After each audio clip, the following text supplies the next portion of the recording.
Hello everybody and welcome back to the snooker content, and after a week of delays after the brilliant triumph of Jack Lisowski, now we're back to China and very much looking forward to the International Championship, one of the few tournaments that RonnieOSullivan hasn't actually won in his career, but he'll be trying make sure that is going to be put to bed as he's now approaching the round 2 clash now with Sanderson Lam after having a very hectic performance yesterday in the qualifying round up against Alan Taylor. Managed to come through a very dodgy and scrappy start there for him and overturn a 4-2 gap into a 6-5 win, making 4 centuries as well. So Certainly have to say that his break building skills have been there, making a break of 93 there as well.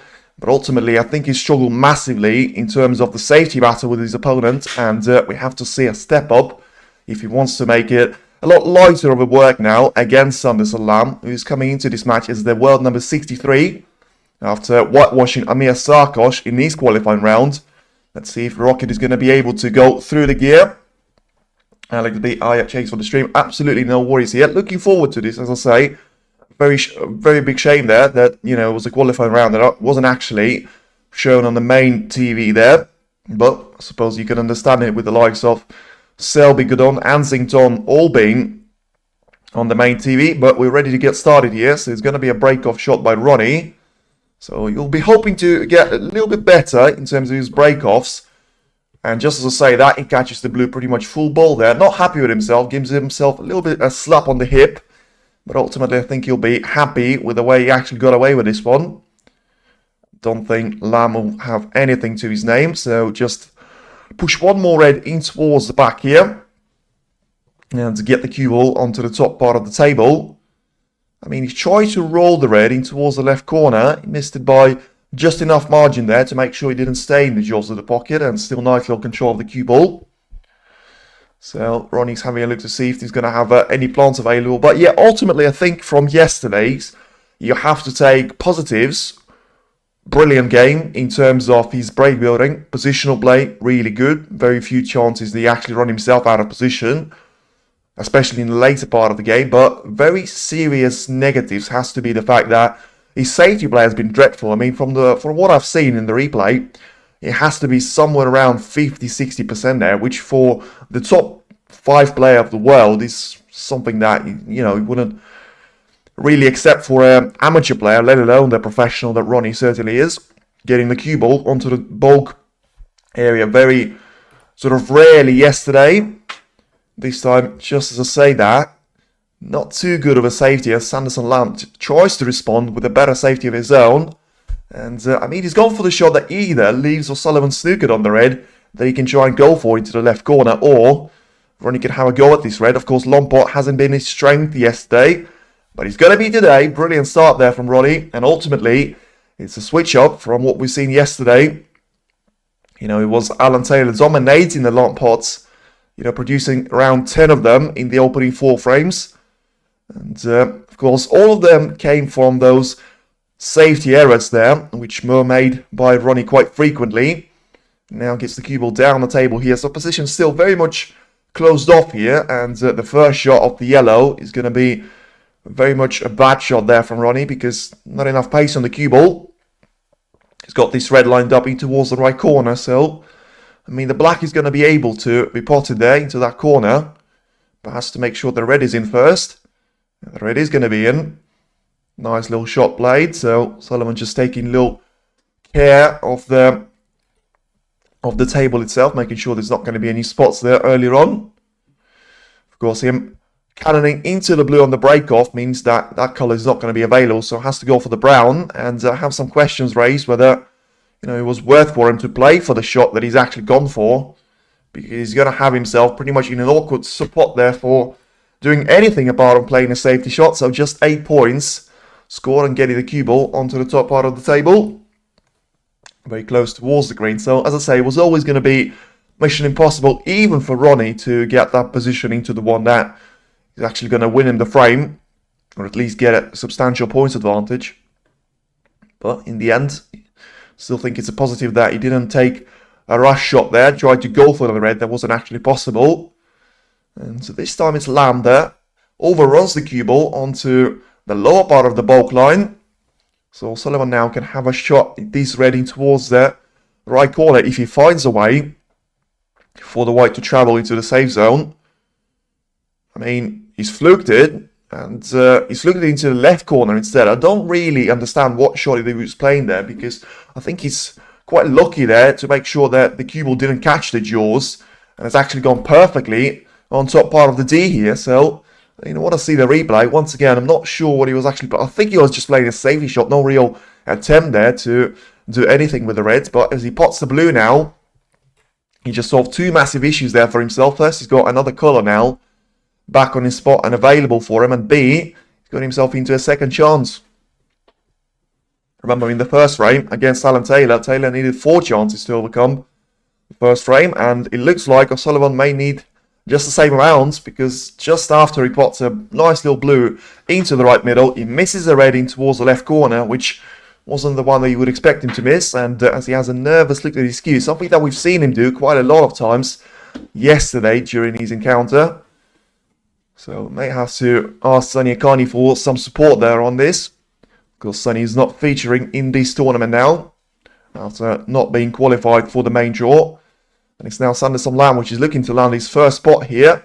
Rolls the red in, and obviously he's going to be happy with himself having this black lined up in towards the left corner.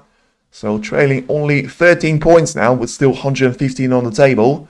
The position has gone up a gear now, with the reds that O'Sullivan and Lam now have actually taken out of the table. And therefore, there are little gaps starting to appear. The pink is still going to be very much out of position. So, thing number 1 for Lam has to be try and take the red out. And make sure that he's going to free up the black into both left and right corner pockets. And, well, I think for Sanderson Lam's point of view, he knows that it's possible to push Ronnie all the way there. He's got the blueprint of Taylor doing that. But I think that first opening stage for Lam is going to be challenging, because remember, he has only played 1 match in the entire month of October, and that was the one Scottish Open, which, you know, it was actually his best result there in 2019 when he reached the quarterfinal stage, but this time he was knocked out at round 1, so this time runs himself a little bit wide here on this red, has to make sure he's going to be in. And by the way, I'm going to say a little word on the pockets. They have been very much forgiving there, because, you know, he caught too much of the back end jaw there with the red, and still reds have been dropping in there in the round 1. So very much a huge contrast if you compare it to Belfast. But of course, it wasn't enough of a contrast for Ronnie to get that red into the left corner, which ultimately gifted this brilliant chance here to Sanderson Lam. Still having a couple of reds available there in open play, and the remaining ones that he hasn't actually got available to him right now are probably set up in a perfect way for him to cannon the cue ball in towards them, and to have himself lined up on a couple of more of those. He now leads O'Sullivan by 11 points. Looking to, of course, land the frame here. Don't think he'll be a bad thing for him to do it. And as I say, ideally, he wants to go 2 frames up there on Ronnie, because I've seen a lot of people on social media saying that, you know, Sullivan just seems to come alive there when he's losing by quite a few frames. So why can't he do it from the start? Well, I mean, Sanderson Lam doesn't have to worry about it. He just has to take his chances, and that's not what he's done there. An easy red in towards the left middle. One of the worst shots that we've seen already missed here, even though Sullivan himself run himself out of position and missed the red there. So a break of 32 points, and it's going to be the end there for Ronnie. The start of Ronnie, I should say. The end of Sanderson Lam here, as Ronnie plays a safety shot. And of course, Lam didn't leave him anything there, impacted by the fact that he was actually playing for the colour and not for the red. Hello, Kevin. Nice to see the good old crew in the chat.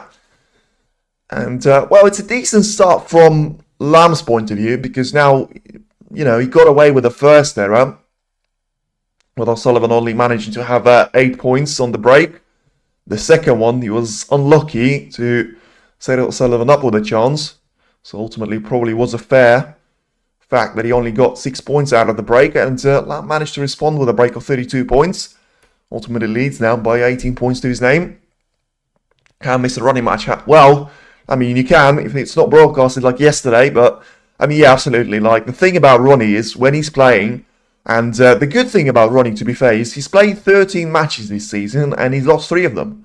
And he's lost to the likes of Karen and Gary Wilson and Neil Robertson in the final. So I don't really think that you can sort of criticise Ronnie massively for losing to numpties, as he likes to call them.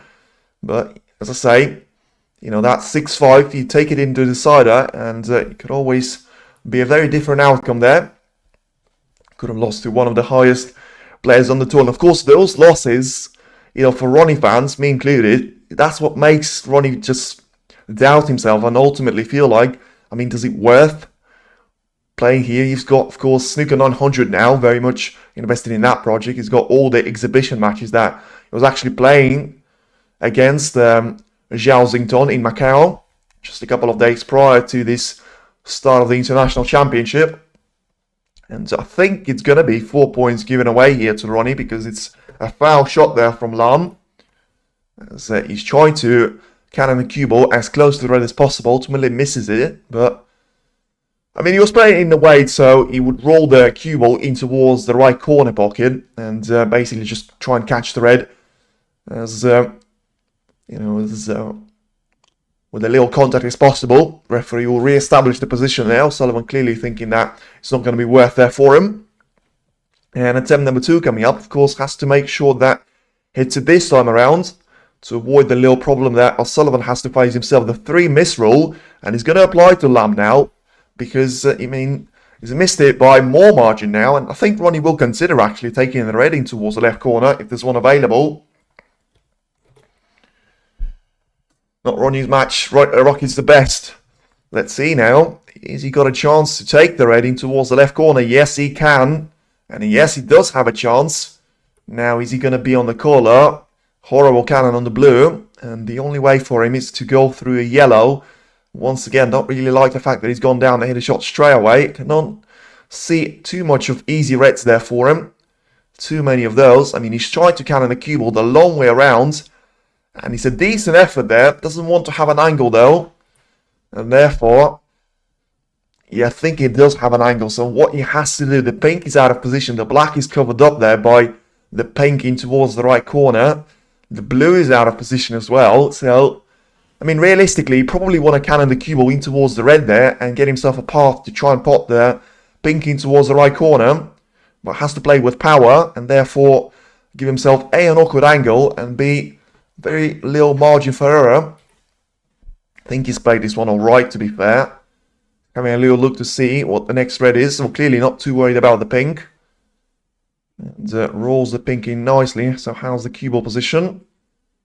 Don't really like the way that he's actually landed there because he seems to be in between those 2 reds. So unless there's going to be a plant there available. What's up, guys? Yep, hope everyone's doing good here. Yeah, he's going for a plant here. So a little bit of distance in between the 2 reds. I mean, I don't really like that little attitude from Ronnie because he's taking those ones. He made this one stick, but he made quite a few of those errors against Taylor yesterday, which don't really seem to like he taught him a lesson here. It was very, very close to actually missing the red. It wobbled in, probably the biggest jaws that you're ever going to see here on this World Snooker Tour, and he still wobbled massively, only just dropped in, and only a shot later, probably run himself out of position on Nick's red. And don't really want him to take this on, and I think it's probably going to be just a safety shot to play still. Still very wobbly for RonnieOSullivan now. Of course, ultimately, it all comes down to him winning frames here, especially in those early rounds. Amazing yesterday match with Ronnie 4 times, he nearly lost. Yeah, I mean, exactly. He had 4 century breaks and 93 points of a break. In, I think it was the sort of first frame that he's won was, of course, frame number 3. And remember, that goes without the brilliant clearance that he's managed to actually produce a wonder of a steal. I think it was frame number 6 when he was about to go... No, it would have been frame number 5 there. When he was about to go 4-1 down as he plays a safety shot here. So clearly not finding a way to get himself out of that situation. Lambo trying to respond. And yeah, basically... So Taylor was playing a black into the right corner to get him 3 snookers clear. As what a shot this is from Sanderson Lam. I mean, that was one of the tiniest margins there to get the cue ball in behind the green. Yet he manages to execute that one perfectly. Ronnie now has to try and go for a 2-cushion escape at least. And try and roll the cue ball in towards the lower part of the tape. Decent effort. But the line is going to be against him. And that's going to be a chance given away here to Lam. And certainly a reward to get himself started here on this break. And yeah, 3 snookers he could have gone down on if Taylor pots the black. And of course, he did manage to pot the black, but also dropped the cue ball. Therefore, he didn't score any points, but also gave away 7 foul points. And that started a brilliant clearance there from Ronnie, which he managed to take that frame, which I think ultimately was the one that was the difference between him losing the first round match and actually progressing to the round 2. Of course, if you are a Ronnie supporter, you have to be very, very cautious and very nervous about these performances so far. Because in round 3, we've got a match going on right now. Lou Heathcote up against Jack Lisowski. We could see a clash of RonnieOSullivan against their player that has just won his maiden ranking event title. Jack Lisowski there, the winner at the Northern Ireland Open. So I think if he plays like this and Lisowski carries anything of the form that he's had in the previous Home Nations tournament, it will be a very quick match there, not in O'Sullivan's favour. But of course, until then, the top seeded players have to go through the Sanderson Lam and Lou Heathcote. Right now it's Lam on the break. So still don't really think that he'll be able to get this frame 1 in the current way of the position, because now he's got a red to go in towards the left corner, but I can't really see him getting on the black here, so he has to try and force the cue ball on towards the pink. And I mean, he's done that, but he's got himself with a very weird angle. I mean, I'm surprised to see with the way he's playing this shot, because he knew better than I did that he had to get the cue ball either in a straight line or make sure he's got the right angle and the right side of the ping to get himself lined up for the last available red. So the last chance now for him to get in behind the red in towards left middle, but yeah, the angle wasn't there for him, and it's going to be a miss there once again from Lam. Third chance, once again not taken. Missed one very early in the frame, made a break of 32 out of a brilliant chance that was gifted there by Ronnie, and now a break of 14. Looks like that's going to be the end once again there. Because the match depends highly on which Ronnie turned up today. Absolutely. And the comment was there for a while. But I think you'll depend massively on what start we get. I don't really believe in that whole Ronnie's going to play brilliantly, because he never plays brilliantly against lower ranking players. Especially since, I don't know, 2016, 2017. It's been a while since I've seen a brilliant performance where he hasn't made any mistakes against, you know, any of the players, especially the lower ranking seeds. But this is a nice little shot there. Trajectory of the cue ball is going to be perfect. And yeah, nice shot there from Ronnie. Once again, want to see more of that in terms of the safety play. And right now, it's Lam that probably has to take a cushion first shot now. So 2 reds in open play, or pretty much in open play. 1 red covered up by the black there. So the most expensive of colours and the red itself are going to be non-available there. But Lam, maybe you'll be able to get through to the red that I just mentioned. And scanning it away from the black, of course, doesn't want to do that, because that's going to give a path for Ronnie to actually get himself onto a total clearance. Play well though, played it really, really well. Leaves Ronnie with a spine of a red there to try and go for. Seen those mistakes there for him yesterday. Nice little line there. Wants to have a kiss that's going to help him, and he will. Return. Nicely played there by Ronnie. So good sequence of safeties here. Lam has to try and respond once again, getting the edge of the red. Sending that one in towards the left corner. So I think he is getting easier of a safety play, because O'Sullivan still has to be on the back foot for the majority of those. And once again there, very close for the cue ball on towards the ball cushion. But ultimately Ronnie has to make sure he catches those reds very thin there. No real chance of giving any of them away. And just has to try and reclaim that momentum. 6 colours. Only 2 of them are currently on the spots there. But ultimately, probably all of them are possible. Green is going to be a minor problem there for Ronnie. Should he be able to come back into this frame. Once again there, a little bit of a weird shot selection from Lam. And a very weird shot selection from that perspective, because there was a red there, which was probably the safest of them all. And he actually managed to cannon that one away into the open play for Ronnie. He'll certainly take this one. He'll miss it though. How's the cue ball position going to be? He's going to be alright there. So, yeah, once again, it's not the first time that I've seen Lam play that bit of a weird safety shot. The first one, of course, was when he managed to free up the black there, which was a massive obstacle for Ronnie, with him having only 2 reds to try and cannon the last available of those. And of course, you know, the red goes into a problem position Once again, Lam is the player that actually takes it out of the problem and puts it open play. Nice shot this time though. Afternoon, gents. Any stream suggestions? Yeah, so good old story. TNC Sports, Eurosport, and what's it called? WST Play are the ways for you to do it. I think they're going to be doing the little round of 32 here. Last 64. Nice little shot by Ronnie. So very much anticipated that, and nice and refreshing to see that nice little sequence of safety shots here being played by both of the players, but especially Ronnie's point of view. And ultimately, let's just see who's going to blink first.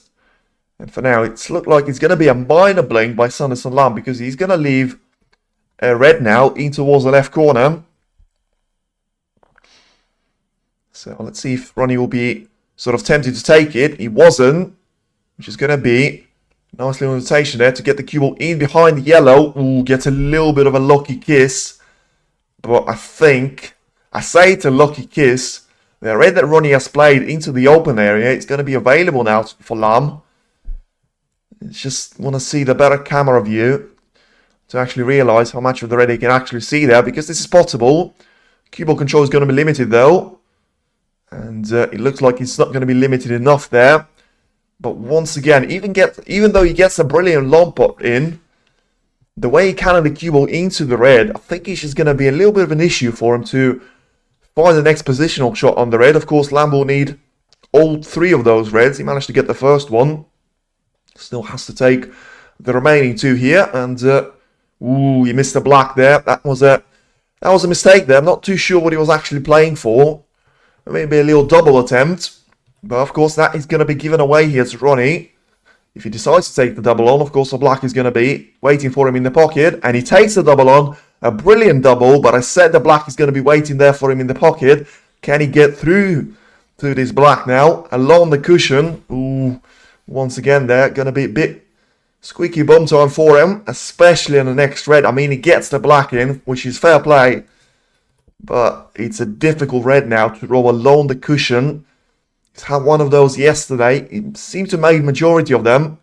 But that was late on in the frames and in the match there.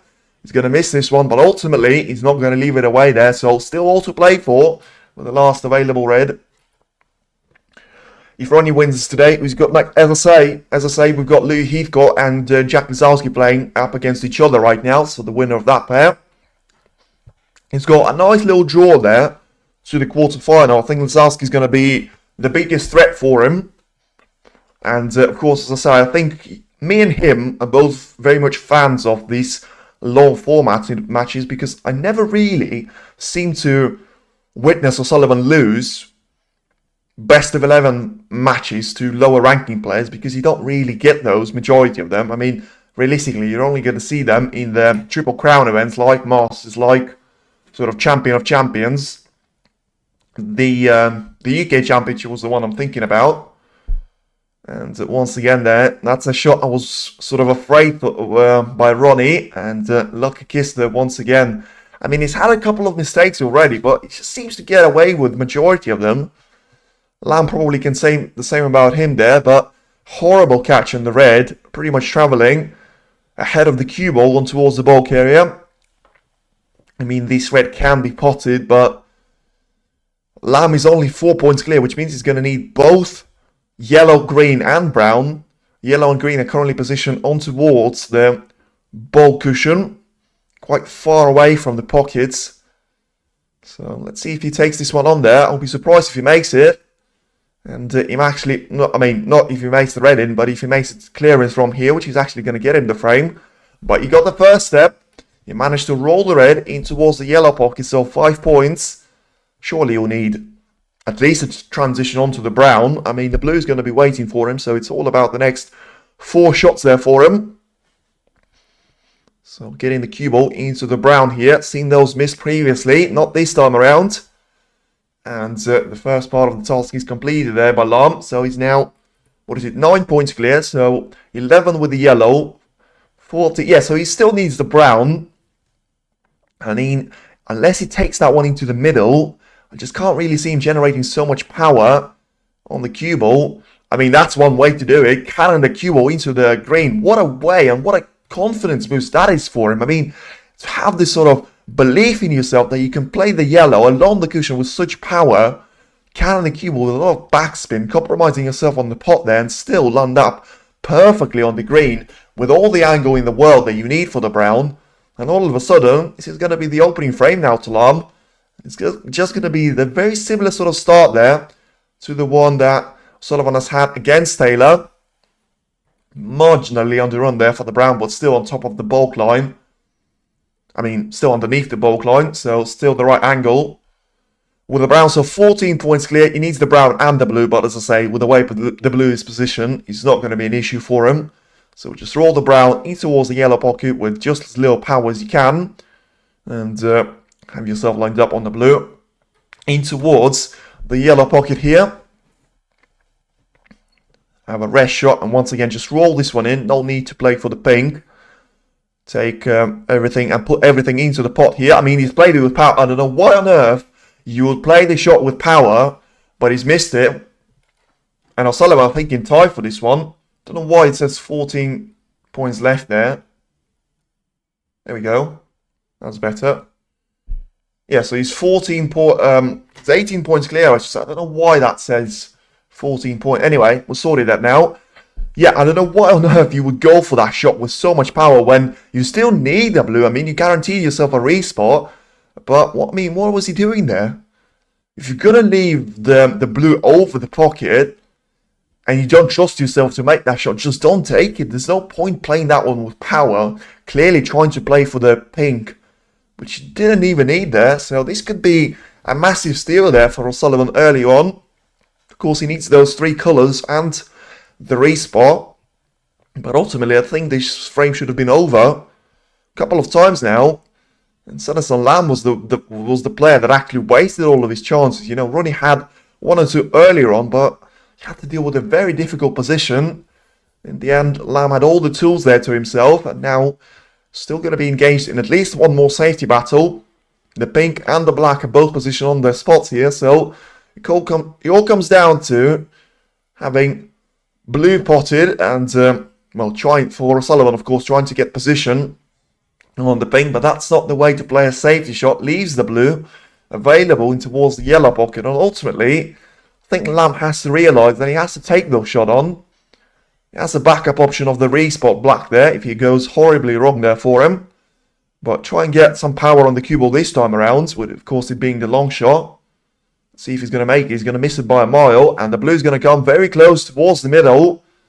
And is he going to be blocked off by the pink? Is the cue ball going to drop? It's all coming off now. Ooh, he's going to be as close as you can imagine there towards the left corner. And I've got absolutely no clue if O'Sullivan actually can get through to this blue. And even if he can, I mean, that's going to be so awkward for him to try and take on. Yeah, he was clearly upset with that. And he's trying to just go for a reckless shot there, playing around the blue.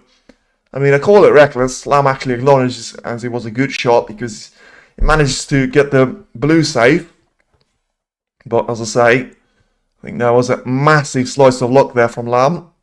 And he's still very much the favourite to win this frame. Only needs the blue to make sure that O'Sullivan not going to be coming back to the table. And he's going to leave it marginally. Now he's going to be alright here with a great position on the cue ball. He's going to be fine here for Lam. So once again, a cross double coming up here for Ronnie. Maybe a little transition of the blue onto the top part of the table, but he had to play better than that. He leaves this blue perfectly there for Lam to take on. And, he misses it twice. Don't really see him missing it 3 times in a row. So looking to put the frame to bed finally in towards the yellow pocket. Was the pocket that he all started from. And ultimately, is he going to get it? Of course he will. 3rd time lucky, and it is going to be the frame to Sanderson Lam. I'm up and running on WSD Play. Nice one. Come on, Ron. Yeah. By Ronnie. Well, in this frame, it certainly is going to be by Ronnie there because, as I say, you can't leave all those chances there for Lam because if he misses the first one, he's got more chance of taking the second one. And if he misses the second one, I mean, he certainly is going to take the third one. And that's exactly what happened there. 3 shots he's had, by the way, all of them in towards the yellow pocket, and in the end, it is going to be Sanderson Lam. Very happy man there after the opening frame as he walks away now.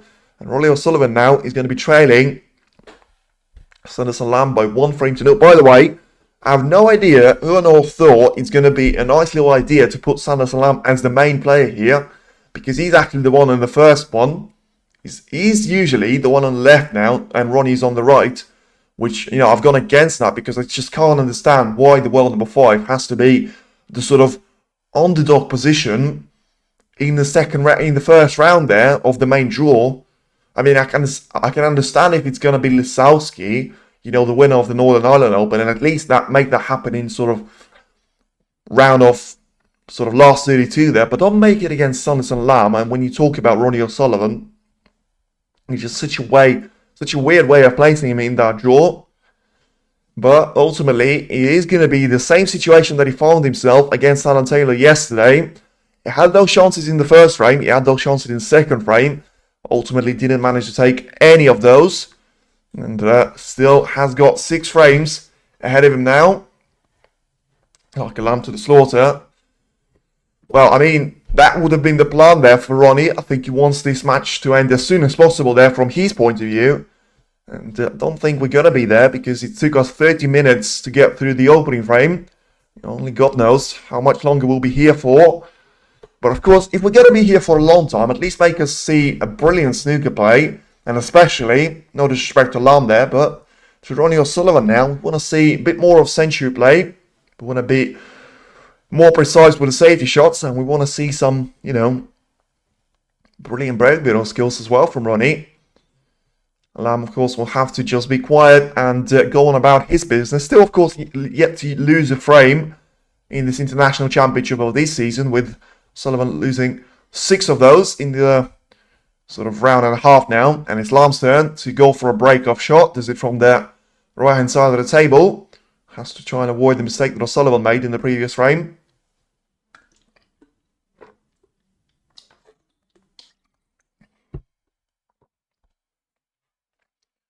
And what are we going to see here? We're going to see a brilliant break-off shot. I mean, that is how good of a break-off shot that you're ever going to see in your life. I mean, the green in the opening frame, and now this break-off shot. I mean, Sanderson Lam is clearly here to play, because you don't get any closer to the yellow than, you know, he's managed to do here.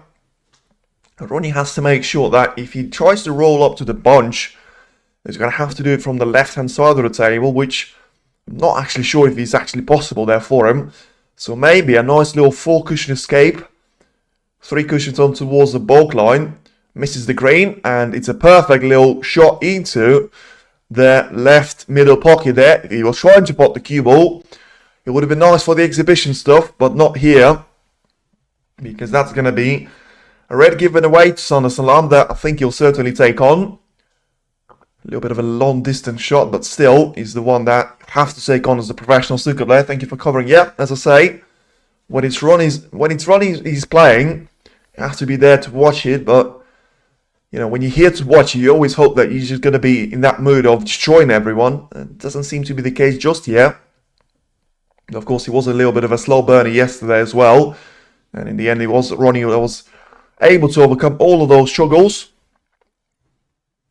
Ronnie tried that breaking behind the green for a while. Yeah, I heard that.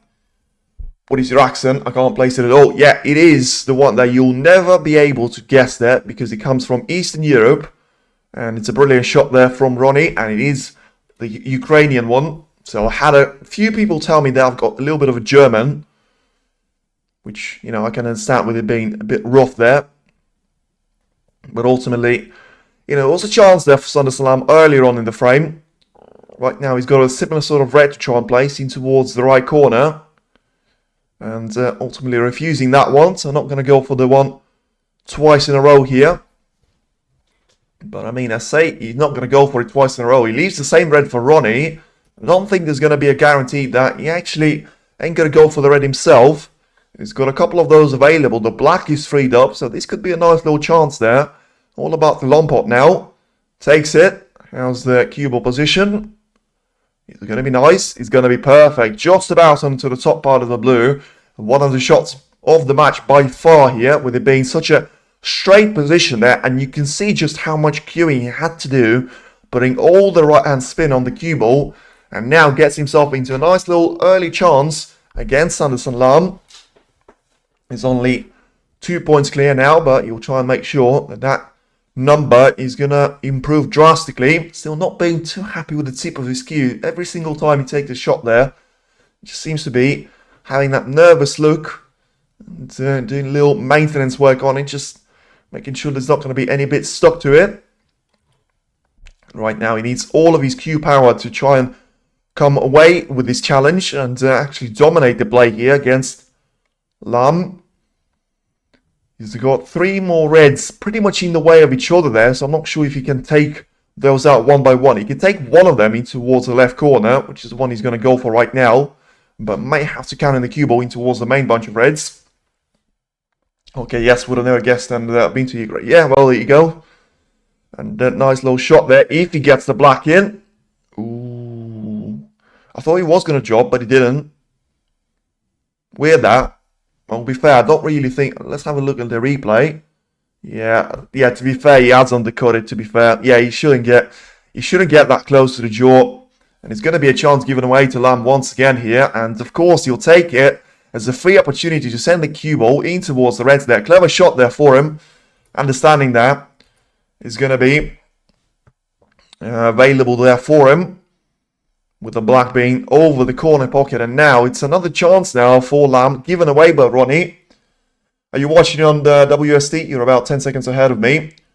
WSD, double correct. Yes, it is annoying. Yes, I'm watching it on the... Not on the WSD, sorry, on the TNT Sports there. I've got Eurosport as the backup, which I'm going to use if I have to. And I've got the WSD subscription for the matches. Don't really think I've got the live broadcast available to me because of it being very much the United Kingdom region.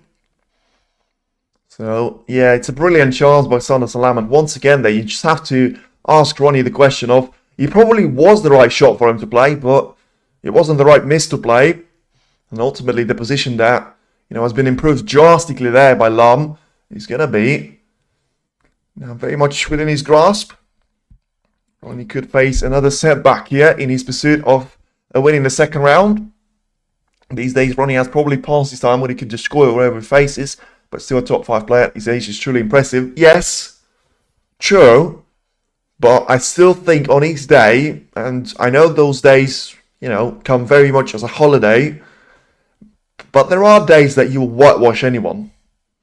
You'll be playing better than anyone on the tour, and, if you jot jump, he may not really whitewash him, but he still can have such a dominant performance that you can never expect from anyone else on the tour. You could make an argument about Chomp of himself there, but I mean, realistically, from the last 12 months, have you actually seen a dominant performance from Chomp? People say that Ronnie's a consistent top 5 player, but Chomp hasn't actually won a ranking event since the UK Championship there, which is going to be 12 months this month now. 2-0. Could be. I'm not going to say it is spot on now, but I mean, I can't really see what is going to go wrong now. Maybe a little bit of complacency, but I'm not going to really expect complacency from Lam here. It's one of those chances that you're going to pray for on the previous night. And you just have to make sure that you're there to take it. It doesn't strike me as the player that he's going to be sort of facing the pressure here. He's got the experience. He's been on the tour for a long time. Yeah, I just don't really see what he's going to come an issue now for him. He's got all of those reds available to his name. He's already 19 points clear. He's got 91s on the table. Not for Wailu, 145 highest lady break, professional break. Yeah, I've seen that. Using pink only twice there. I will say she had a nice position, but I mean the execution was perfect from her. The queuing, all the struggles that you have to go through, the little blue that she played to close off the clearance was really nice. So the previous record only lasting for about a month or two from Onyi and G. Yeah, 137 I think it was, and by far the best what we've seen since 1980 I think from another player there. So certainly very nice to see by Yulu on the tour. Of course she wasn't able to get herself into the second round.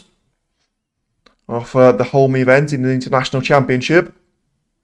And Sanderson Lam just pacing through those reds, not taking too little time, but also not rushing himself on those shots here.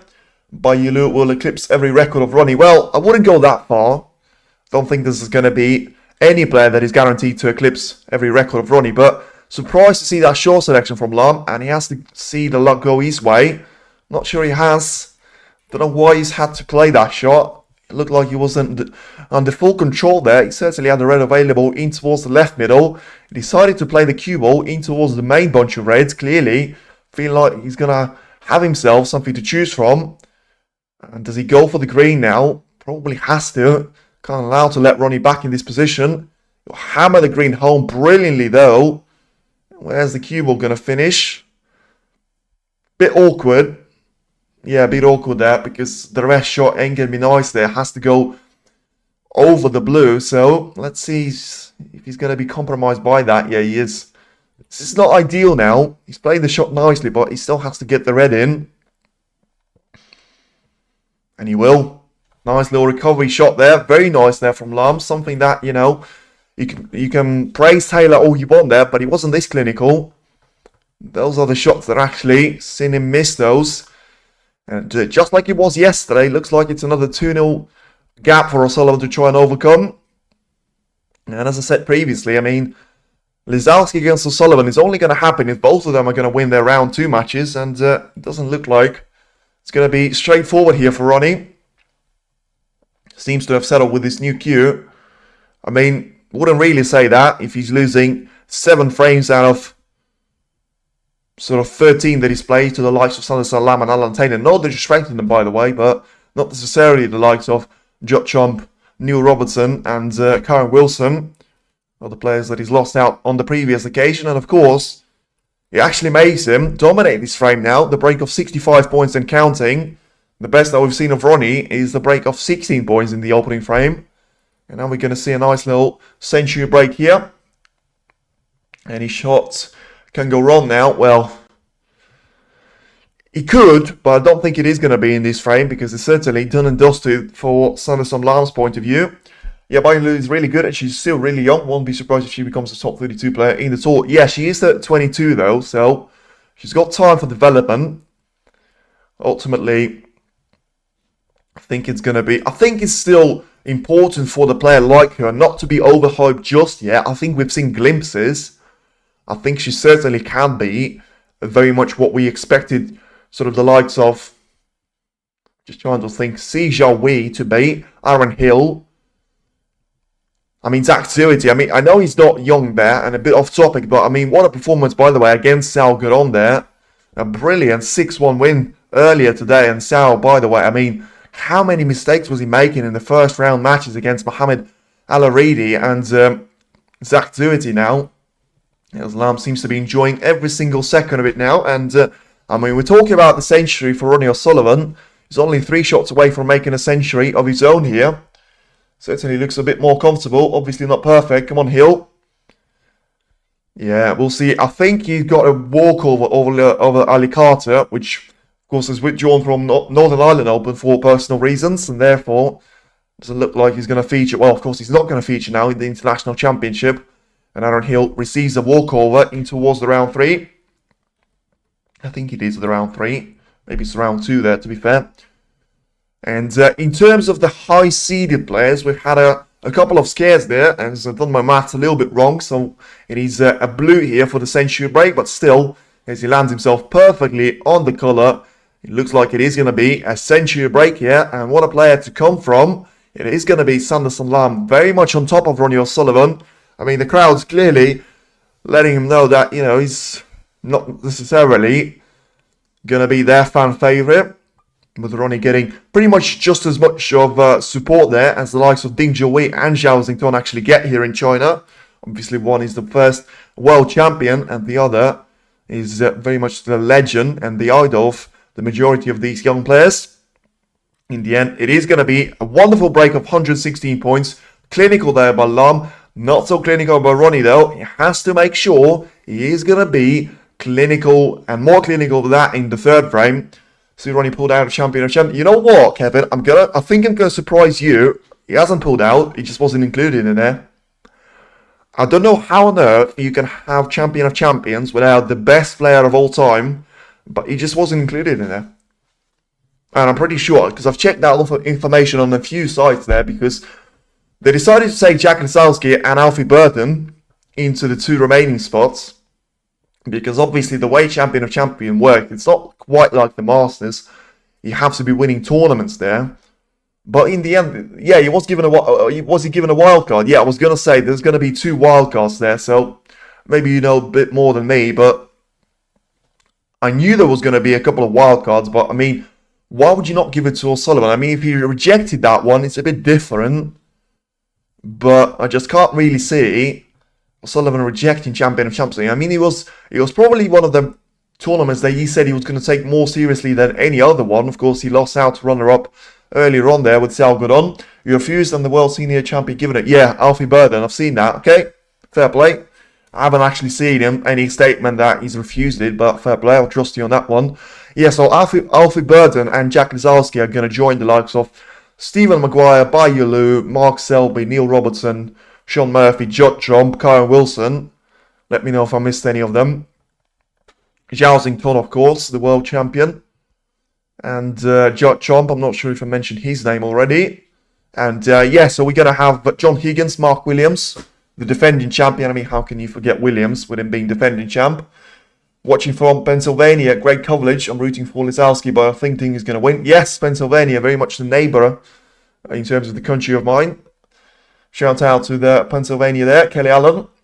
You'll play in UK champs, but not till December, strangely. Normally November, I thought. I mean, if you talk about UK Championship, I think it starts in late November with the qualifiers being in sort of like 18th or something, because we're gonna have a lot of snooker, by the way. So if you are enjoying the coverage, feel free to subscribe there, because November is going to be one of the biggest months there for you in action. We're going to have the Brilliant International Championship, which is going to have, you know, sort of first to 9 in the semi-finals. So those are going to be played in 2 sessions. Then we're going to have first to 10 of a final. Then we're going to have Champion of Champions. Then we're going to have UK Championship. And in between Champion of Champions and the UK Championship, we're going to have the Riyadh season and the potential 167 there. Lots of snooker, absolutely. And I just hope that we're going to see a bit more of RonnieOSullivan in form here. Doesn't seem to be the case in the early 2 frames here. Still just about enough time for him to overcome the deficit. I think it'll start to be just too much for him if he goes 3-0 down. Not even going to mention the risk of being 4-0 down to Sanderson Lam there. No disrespect once again there, but talk about the world number 63 against the world number 5 and probably the greatest player of all time here. And of course, if you talk about the head-to-head, there's not too much to talk about. The players have only met each other once there. It was Welsh Open of 2019, as it's going to be 4 points given away here to Ronnie. Nothing too significant. Wasn't going to mention it, but it has to play with a sort of cushion first there to make sure he's not going to give a red away in towards the left corner, which Sullivan has managed to get the yellow in between the cue ball. So Lam will give away a couple of those points, but ultimately not the position play. So smart shot there, and of course just has to judge the position perfectly now, and he's going to do it from the second time of asking. Nice shot there for him. Sullivan must be winner. I mean, he must be. Doesn't mean that he will be. I mean, I've seen the odds for Alan Taylor yesterday. I couldn't believe it, of course, when I realised that he was going to be 4-2 down, and we're going to have a re-rack. Thank God for that, I was going to say, because that could have taken a while. Very nice to see both players agreeing on that so earlier on. So, re-rack coming up. And all to start off here. What was I going to say there? Yeah, must be the winner. 25-1 were the odds of Alan Taylor winning against RonnieOSullivan. And yet he was winning by 4 frames to 2. And of course, coming into a decider, which he only had 1 shot on, to be fair. So you could say he never really had a chance of actually winning the match. But the fact that he managed to take it so far out is impressive in itself. And yeah, therefore, just think Lam was always going to have his chance. By the way, as the referee, just make sure that he's going to get all the reds in the perfect play. I just want to see the odds currently now. on Sanderson Lam. Yeah, so still favoured there by Ronnie, but just marginal onto his name. The crazy thing about Ronnie, he's been playing nowhere near his best for the past few years, and on top of that, playing just enough tournaments, yes, consistently in the top. But yeah, that's mad, that is. That is, to be fair, that is mad. But I will still kind of write him off any tournament he enters. Yes, but the reason why I would say that is, I think his approach has to be, he's not going to play in any tournaments. The thing that I've noticed, he certainly hasn't featured in any of the sort of Whole Nations tournaments now for 1.5 years, which are considered to be one of the cheapest ones. So when you talk about the ranking, well, Chomp Eclipse 41 ranking, he should do, Stephen. He should do. He's still got more than enough fuel in the tank there for him to continue his career. And nice little shot there by Lam. Once again, just trying to get that cue ball in towards the green there. Trying to spot the red in the progress. But ultimately, yeah, the ranking comes down to ranking points, obviously. I mean, breaking news there for you. But the tournament selection from Ronnie always has to favour the tournaments that are going to offer him more ranking points. The likes of World Championship, the likes of UK Championship, of course, didn't feature in Masters last year. He's got 220,000 ranking points off winning Saudi Arabia Masters. You'll have a significant amount of getting to the semi-final against Zhao Xington in the last year's World Championship as well.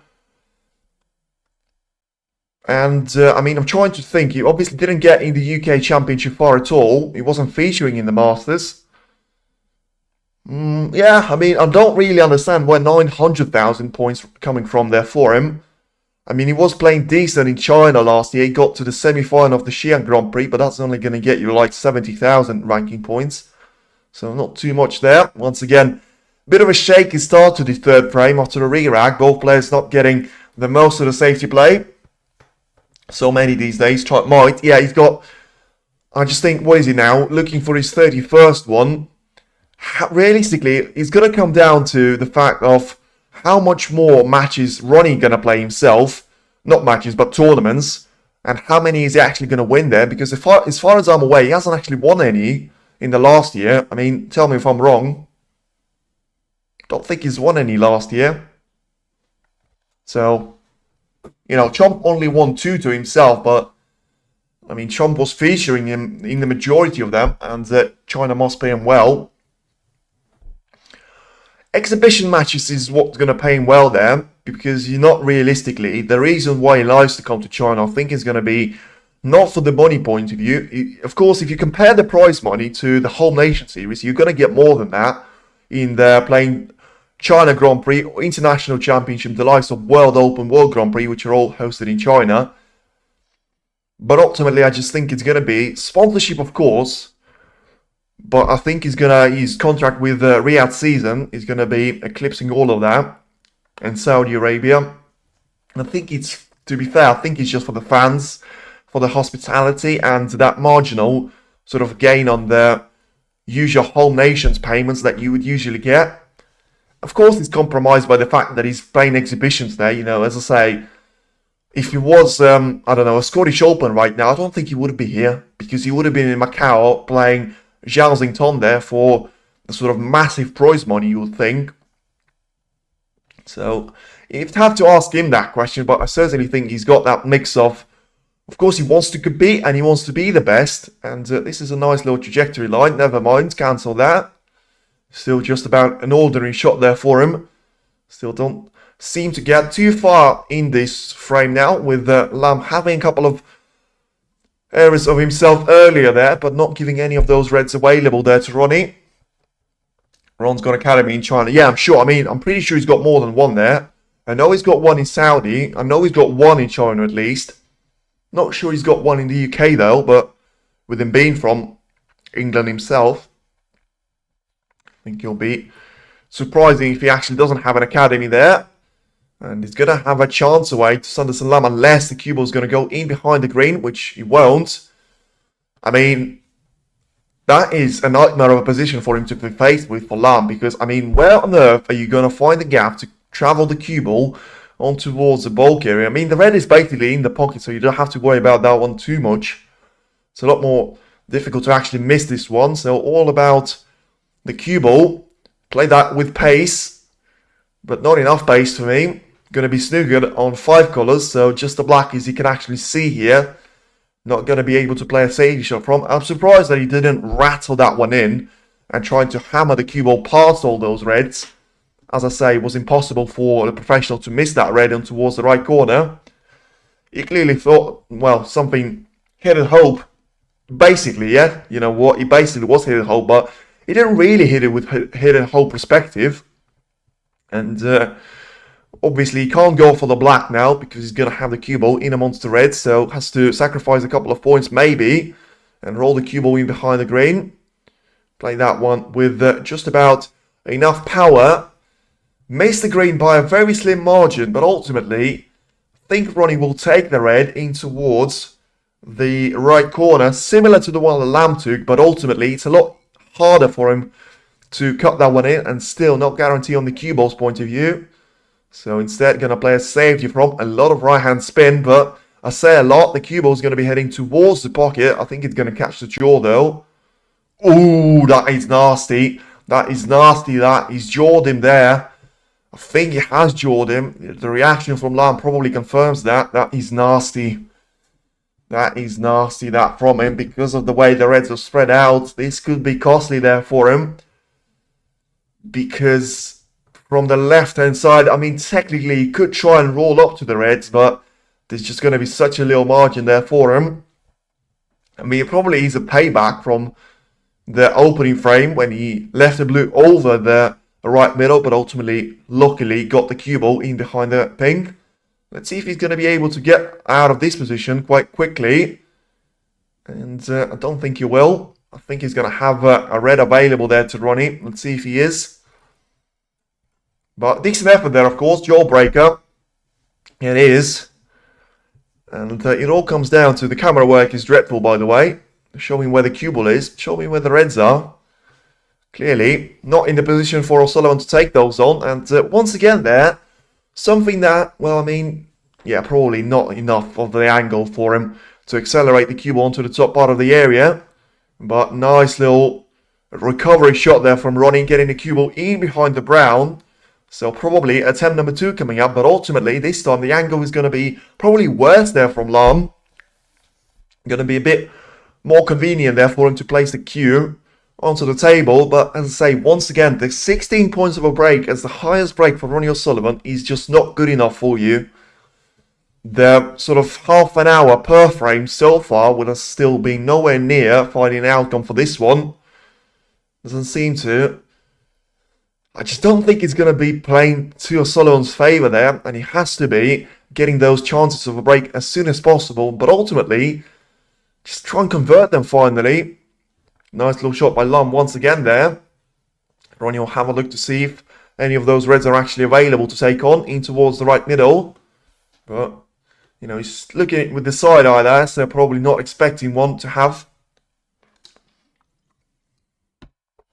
And I just think it's all going to come down to the time that Ronnie is actually going to lose his patience and give away an easy chance for Lam, which, from Lam's point of view, all he has to do right now, realistically, is just to be careful with the shot selection that he's got now. Get the cue ball onto the top part of the area and as safe as possible, and just wait for that opening, which inevitably is going to come from Ronnie. And of course, the only drawback of that is if you're going to wait for the clear opener, potentially going to leave Ronnie with a chance, which you never know. There's always a chance that he's actually going to take the long pot, land himself on the colour, and convert it into a break, which is going to be higher value than just 16 points. But for now, still looks like Ronnie's invested enough in this match for him not to be playing reckless shots as of yet. Ronnie will up the gear soon.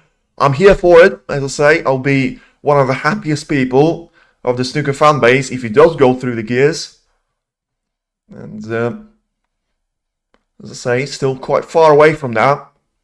Lam potentially guiding the cue ball onto the top part of the area. And this is a chance now for Ronnie. I mean, can he get through to any of those reds? Lam has spotted the cue ball, and it's a nice little shot in the billiard point of view, especially if you talk about Eastern Europe.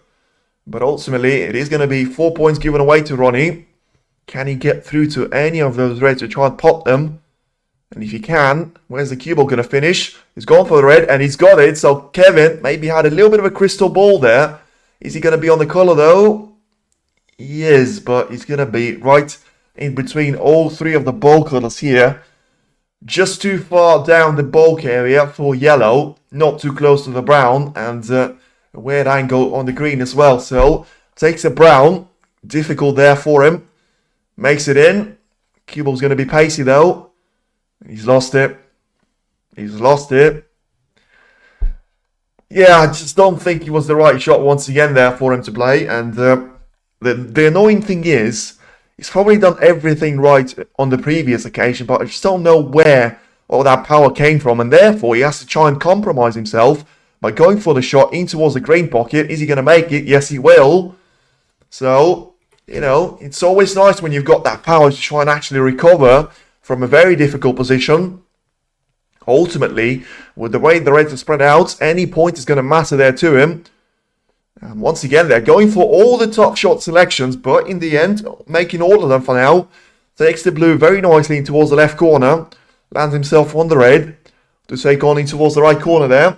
Bro, I'm terrified. Is Ronnie going to win? I put a whole 200 to get my money out. Well, I mean, that's what I was saying. I think you will. I still think he's going to be a massive favourite, especially if he wins this frame. Fancy comment. Well, as I said, it's not a guarantee there, and I don't think it was the wisest thing for you to do, as I say, with the odds there I've checked. 105 there for his name. Don't think you're going to get their value out of money, but I still think he's going to be a massive favourite for this match to end in his way. 27 points of the advantage, having a couple of more reds there to his name, but ultimately it was very important for him just to have that nice little cushion at his disposal. 34 points now. I wasn't at all, but I saw how low the odds were for him, and I just wanted to get my money out. No profit, really. Well, as I say, not going to give you a life advice. And just answering your question, I think it is going to be all right there for him. Because the one thing, if you're a Ronnie fan, or you have some sort of interest in him, you have to be careful for him playing those regular shots. And so far, I haven't seen that, which is a great little piece of news there for you. And, you know, the problems have been for him, the fact that he hasn't been too clinical with his safety side of game. And therefore, his positional play has also been a bit below average. But especially on this break, he's been able to get himself out of all those issues with fantastic shots there as he takes another red in towards the left middle. Yep, fingers crossed. Yeah, he should definitely be able to get himself this frame on the board now. 50 points clear, 91 on the table. Even though it's probably unlikely to do that in the current visit to the table. The way the remaining 7 reds after this one are positioned, it's not going to be real for me, to be honest with you, to see Sanderson Lam back in this frame. Nice. Yeah, so 56 points is going to go now. It's 57 points clear. He's going to go now with his pink. Tries to get the cue ball in behind there for the red. Lovely little shot there. Once again, clever. Yeah, very effective as well. 57 is the gap now in O'Sullivan's favour. Gets himself lined up for the black into the same corner pocket. Ultimately, excuse me,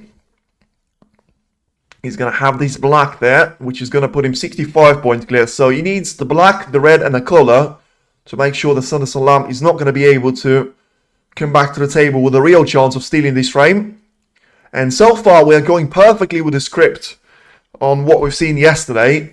Alan Taylor winning the opening 2 frames. RonnieOSullivan managing to take the third one in quite a convincing fashion as well at that time. It was, I mean, does he look to play a safety shot now? I'm surprised to see him run himself out of positions with such ease there. I mean, clearly, I thought he was going to go for something risky there. I mean, that's how you know Ronnie's all about business. When he's not doing shots like that, this is what makes you feel like Ronnie will go deep in this tournament if he plays like that, because his biggest problem has always been a bit of composure and just taking the right shot there. And with him playing the safety shot out of that position, I'm very surprised, but I'm also very impressed there. Clearly the right thing for him to do, even though you'll give the position away. He's not going to give an easy chance away to Lam, and therefore still finds himself as a huge favourite to win this frame. think right now he'll try to spread those reds out in a controlling fashion. But decides against that once again as Lam plays his shot. Ronnie responds very quickly. Is there a place I can actually watch the game or not really? I mean, the paid version is there for you. So WSD Play and TNT Sports or Eurosport is there for you. Not really sure of any other options, but it depends on the region that you're watching from. Yes, Ronnie plays his shot well. Lam not so much there for himself. I think if Ronnie's going to take this to full extent seriously, he's going to try and put the black on towards the cushion there. Let's see if that's going to be in his mindset. For now, he's just trying to take care of the reds here. Get the cue ball in behind the green. What a lovely shot this is. This is by far the best safety shot that we've seen in the match. That's going to top up all sorts of break-offs there. And what a shot RonnieOSullivan has just played there. Snookering Sanderson Lam. And, I mean, with the way the reds are spread out, you can actually see him losing this frame now because, I mean, even if he lands himself on the red there and gets a little touch, the chances are going to be very high of him actually leaving a red there for Ronnie. Right, coming through there, and WST month sub, your best bet, yep, it is. Is he going to catch the pink? No, he's not, and it is going to be 4 points at least given away to RonnieOSullivan. So now 69 is the gap, 75 on the table. As I say, very much mission impossible to clinch this frame back. Where to watch live, there you go. Come on in, bro. It's very much helpful for you. Game, it should be, yeah. As I say, it was, by the way, I've just realised, I didn't actually comment on that. It was nowhere near on reaching any of the reds there. So I'll be surprised if he makes it from the second time of asking. And if he doesn't, he'll be 73 points down with 75 on the table. So, bit slow, I will say. One and a bit hours for 3 frames. A bit slow there, especially if you expect both Lam and O'Sullivan to be quite quick players there. Yeah, completely changed the trajectory there, but he was even further away there. So, if he catches a ping, by the way, he's going to lose the frame. No, he's not. He's still marginally alright here. And 73... Oh, yeah, sorry, apologies for that. Didn't catch it. And 73 points now is the gap, 75 on the table. So next time, of course, if he is to miss the reds one more time, it's going to be not called a miss that time around because he's not going to have enough points for him to actually get himself back in the frame. So very much expected to be the last shot that we can see if he is to miss it once again. And he is going to miss it once again by a huge margin. Miss won't be called this time around.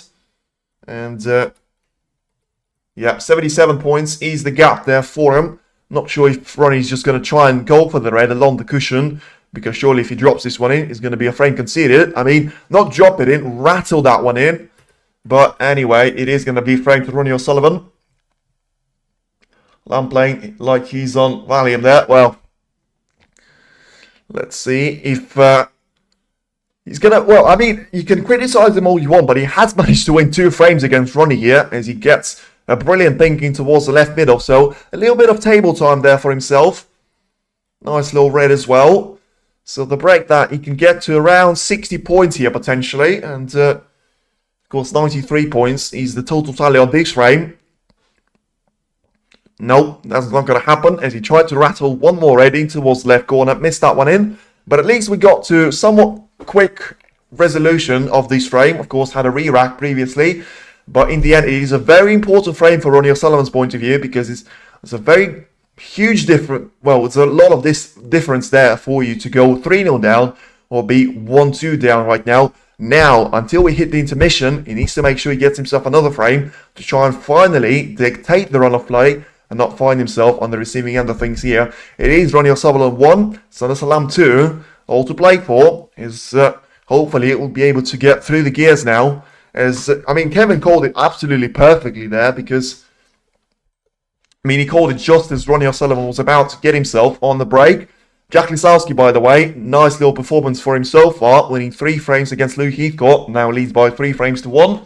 Come on, Ronnie. Yes, come on, Ronnie. Get in. That's tactic against Ronnie with some players. And he had so yes, I agree. And that's exactly what Alan Taylor was using against. I wouldn't really say that is something that Sanderson Lam was using against him as well. I just think that...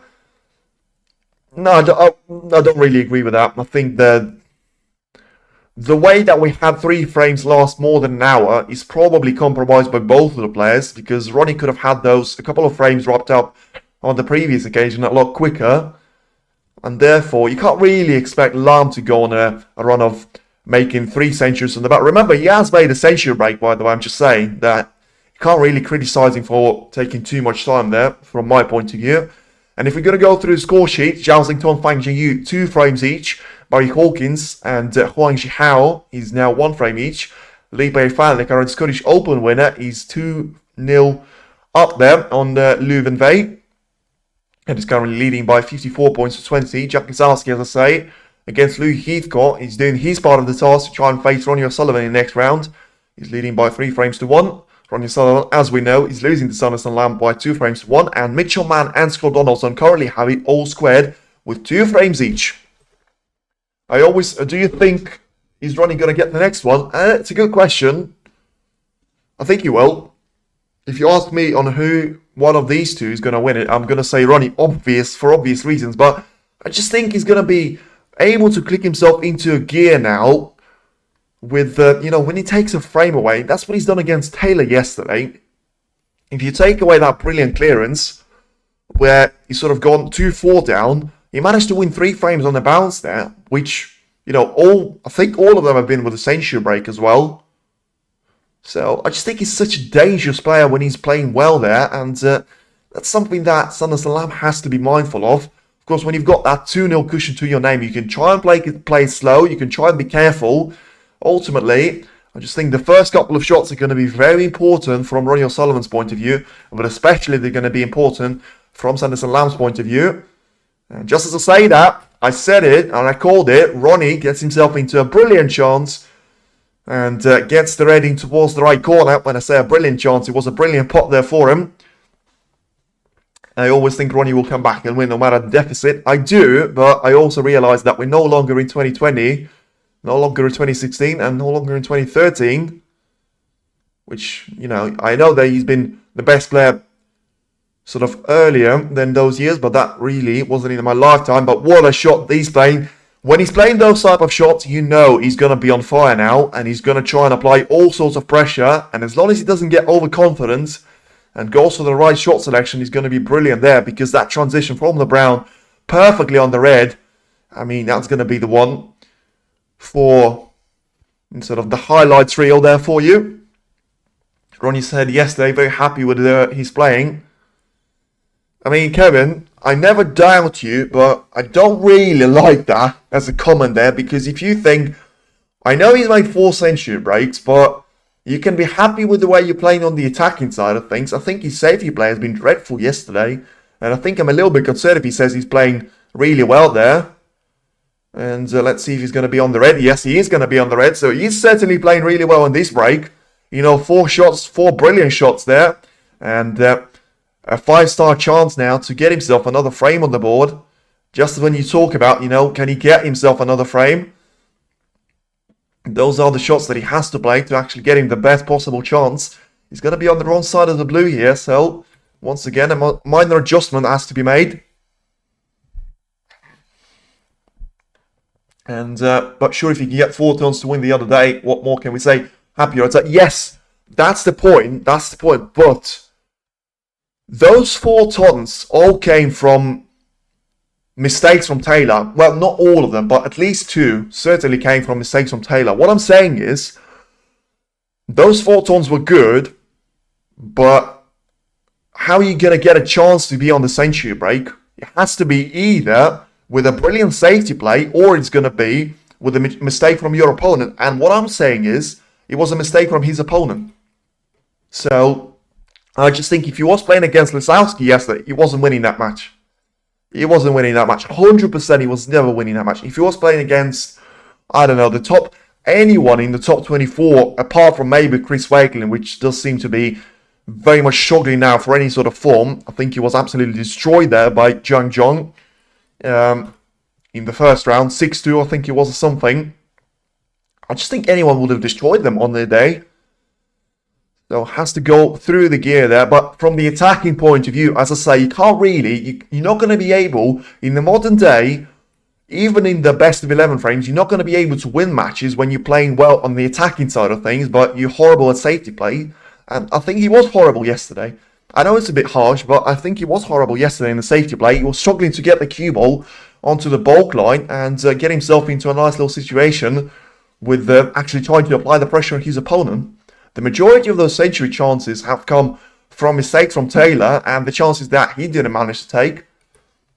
Half of every chance comes from mistakes, though. True, and as I say, I give him a little bit of criticism. I'm going to say, from the point of positional play and the pot success, he's been brilliant. Yesterday, he's been brilliant, and of course, it's pretty much impossible to go higher than that. 4 century breaks, a break of 93 points, and a fantastic clearance. One of the best steals I've seen, certainly this season there from Ronnie. So, from the attacking point of view, he's been brilliant. I just think he still has to improve on his safety play, because that's how you can defend those that's how you can defeat those champions. That's exactly what Jordan Brown has done against Yao Zicton. He was able to completely shut him down in the Northern Ireland Open, not give him a chance, produce a brilliant sort of percentage of 92 or something with a safety play. Wakeling struggling strange, yeah, he is. And therefore he was able to win against him 4-0. That's what Taylor was trying to do against O'Sullivan, and therefore another praise I'm going to give him. You know, how is he looking for winning this frame? About 90% zone, 55 points clear, and having all of those reds available there. He pretty much, as I said previously, he's done all the damage with that lonely shot there, and you know, he's played majority of those with the black here. Not going to be a 1-for-7, of course, but still, I would very much expect, you know, as soon as we get to the frame ball area, we'll very much expect a century break here. And once again, his cueing, his positional play has been absolutely spot on in this frame. Been shaky in the start of the third frame, but he was able to recover with brilliant long shots and stuff. Done frame, absolutely. 64 points, so this is a frame ball now to take the black and get himself lined up for the next couple of reds. Yeah, nice little performance there. Very much lightning bolts from RonnieOSullivan there as he gets himself 2 frames of the bounce, and it's now 71 points of a difference there in his favour. Sanderson Lam has to spend the majority of his time sat in his chair, and ultimately, yeah, one last point there on yesterday's match. I think when you criticise Ronnie, like I just did, you know, he lost 5 frames to the 75 highest rated seed in the WST Tour. I don't think it's acceptable. I think you have to say, when you find yourself on the winning side of things, you can be forgiven for all those errors. Mark Selby's done the same thing against Lee Hong Yu. He was able to dominate the majority of the match, but he still was able to get himself into a decider and win that one. And ultimately, that's the thing that counts for you. And hello everyone. Yes, hello, get Gresha UA. So join the party, join the club here, and certainly join the hype here for potentially seeing a nice little century break here by Ronnie. Good to see you. Yes, very nice to see you. Close overtaking Murphy. Yes, I've seen that. 28, I think it is for Murphy, and it's going to be number 23 for RonnieOSullivan here. But of course, Murphy is still yet to get his match underway. Well, I mean, I think he is playing right now, but I just think he wasn't really showing from the matches that I actually had a look for. So we'll see for that one. Yeah, Ronnie, he ain't going to be happy with himself. He ain't going to be a century break here. Once again, just like he was yesterday against Alan Taylor. The first break, as I said today, it was a break of 93 points. But ultimately, it was the first frame that he's actually managed to win. Now, we're going to be heading in towards the intermission. And we're going to be heading into the intermission very much on a high here. What's your prediction on the spread? What do you mean on the spread there? So you mean the way that it's actually going to be finishing? Now, I still would go for 6-3. Yeah, 6-3 I think is fair. I'm not going to go 6-4. I think 10 frames is going to be too much for it now. But ultimately, let's go into the intermission break. Nice little break of 15 minutes time. Feel free to come back. Let's have a look when that's going to be. So it's going to be 6 minutes past there, whatever time you're watching it. So feel free to do that, and we'll be able to resume the action for you and hopefully get some more centuries on the board there. We've seen one from Sanderson Lam. Let's see if we're going to get one from RonnieOSullivan there, as he is looking to overtake Sean Murphy for the most centuries made in this season, and of course book himself into a round 3, potentially with Jack Lisowski. See you in 15 minutes, everyone.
Now, ladies and gentlemen, just before you know it, we are back and the intermission is over. So let's see if RonnieOSullivan is going to be able to pick up exactly where he left off previously and get himself onto a nice little start here. Of course, the intermission probably not coming at the best possible time there for him, but it's also not the best possible safety shot there from Sanderson Lam, and it's a chance given away to Ronnie, and we all know what happens when he gets those chances.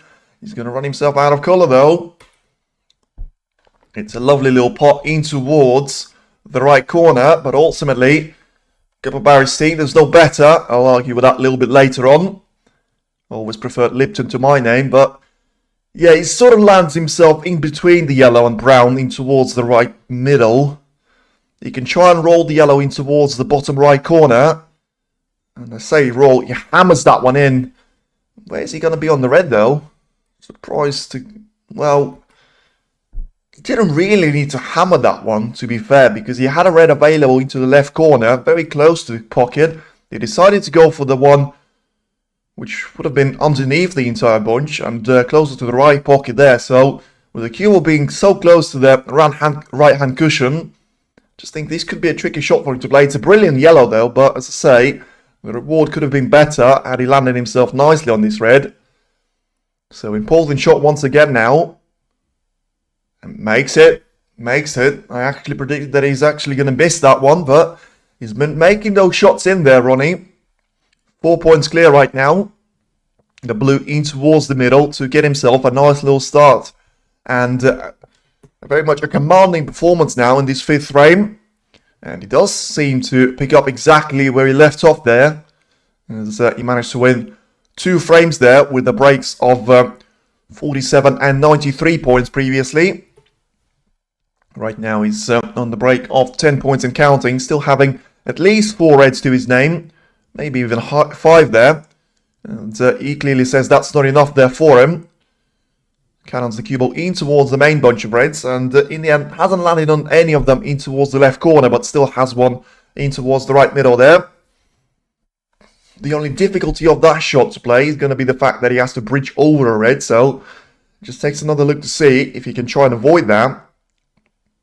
And go for the red instead in towards the left corner. So, yeah, I think you'll probably have to use the ball cushion there to get the cue ball down the table. Rolls the red in nicely. Where's he going to be on the blue now? He wants to be the right side of it. He's not going to be on the right side of it, but may have the pink to come to his rescue. Otherwise, you'll have to use the ball cushion once again here. So I think he's checking to see if the pink is going to go back on his spot there. So maybe he's trying to actually go for the ping there in towards the left corner instead, because that'll make the transition onto the next red an awful lot easier there for him. And yeah, he has a little look once again there to blue and goes for the pink instead. So clearly he's going to either stun the cue ball or roll that one in towards the left corner for the red.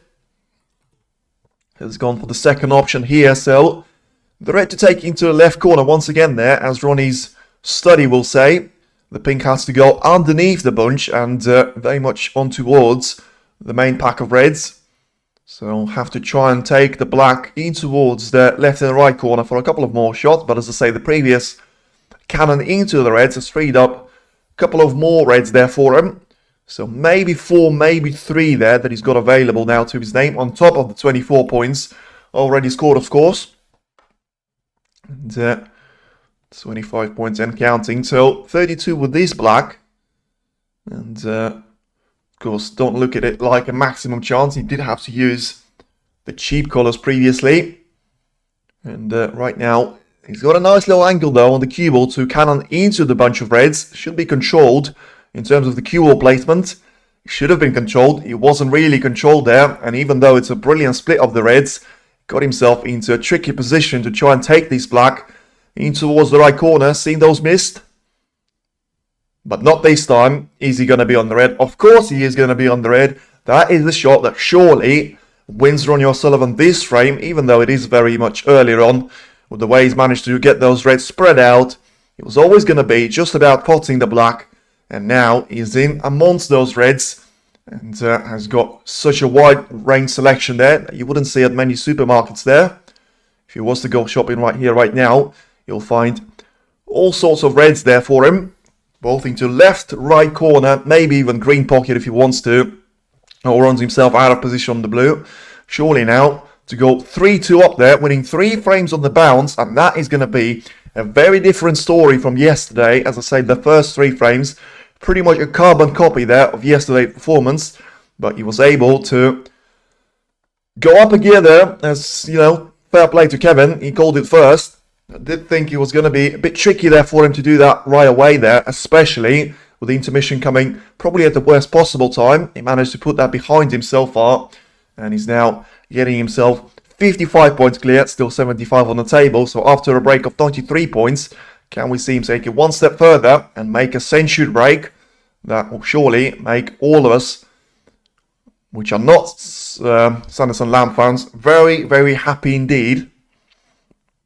60 point clear now, so all about the red and the expected colour. If it's going to be the black there for him, and if it's going to be the blue or the pink, you'll have to take one more red there, which surely, in the position like he's got ahead of himself, not going to be an issue.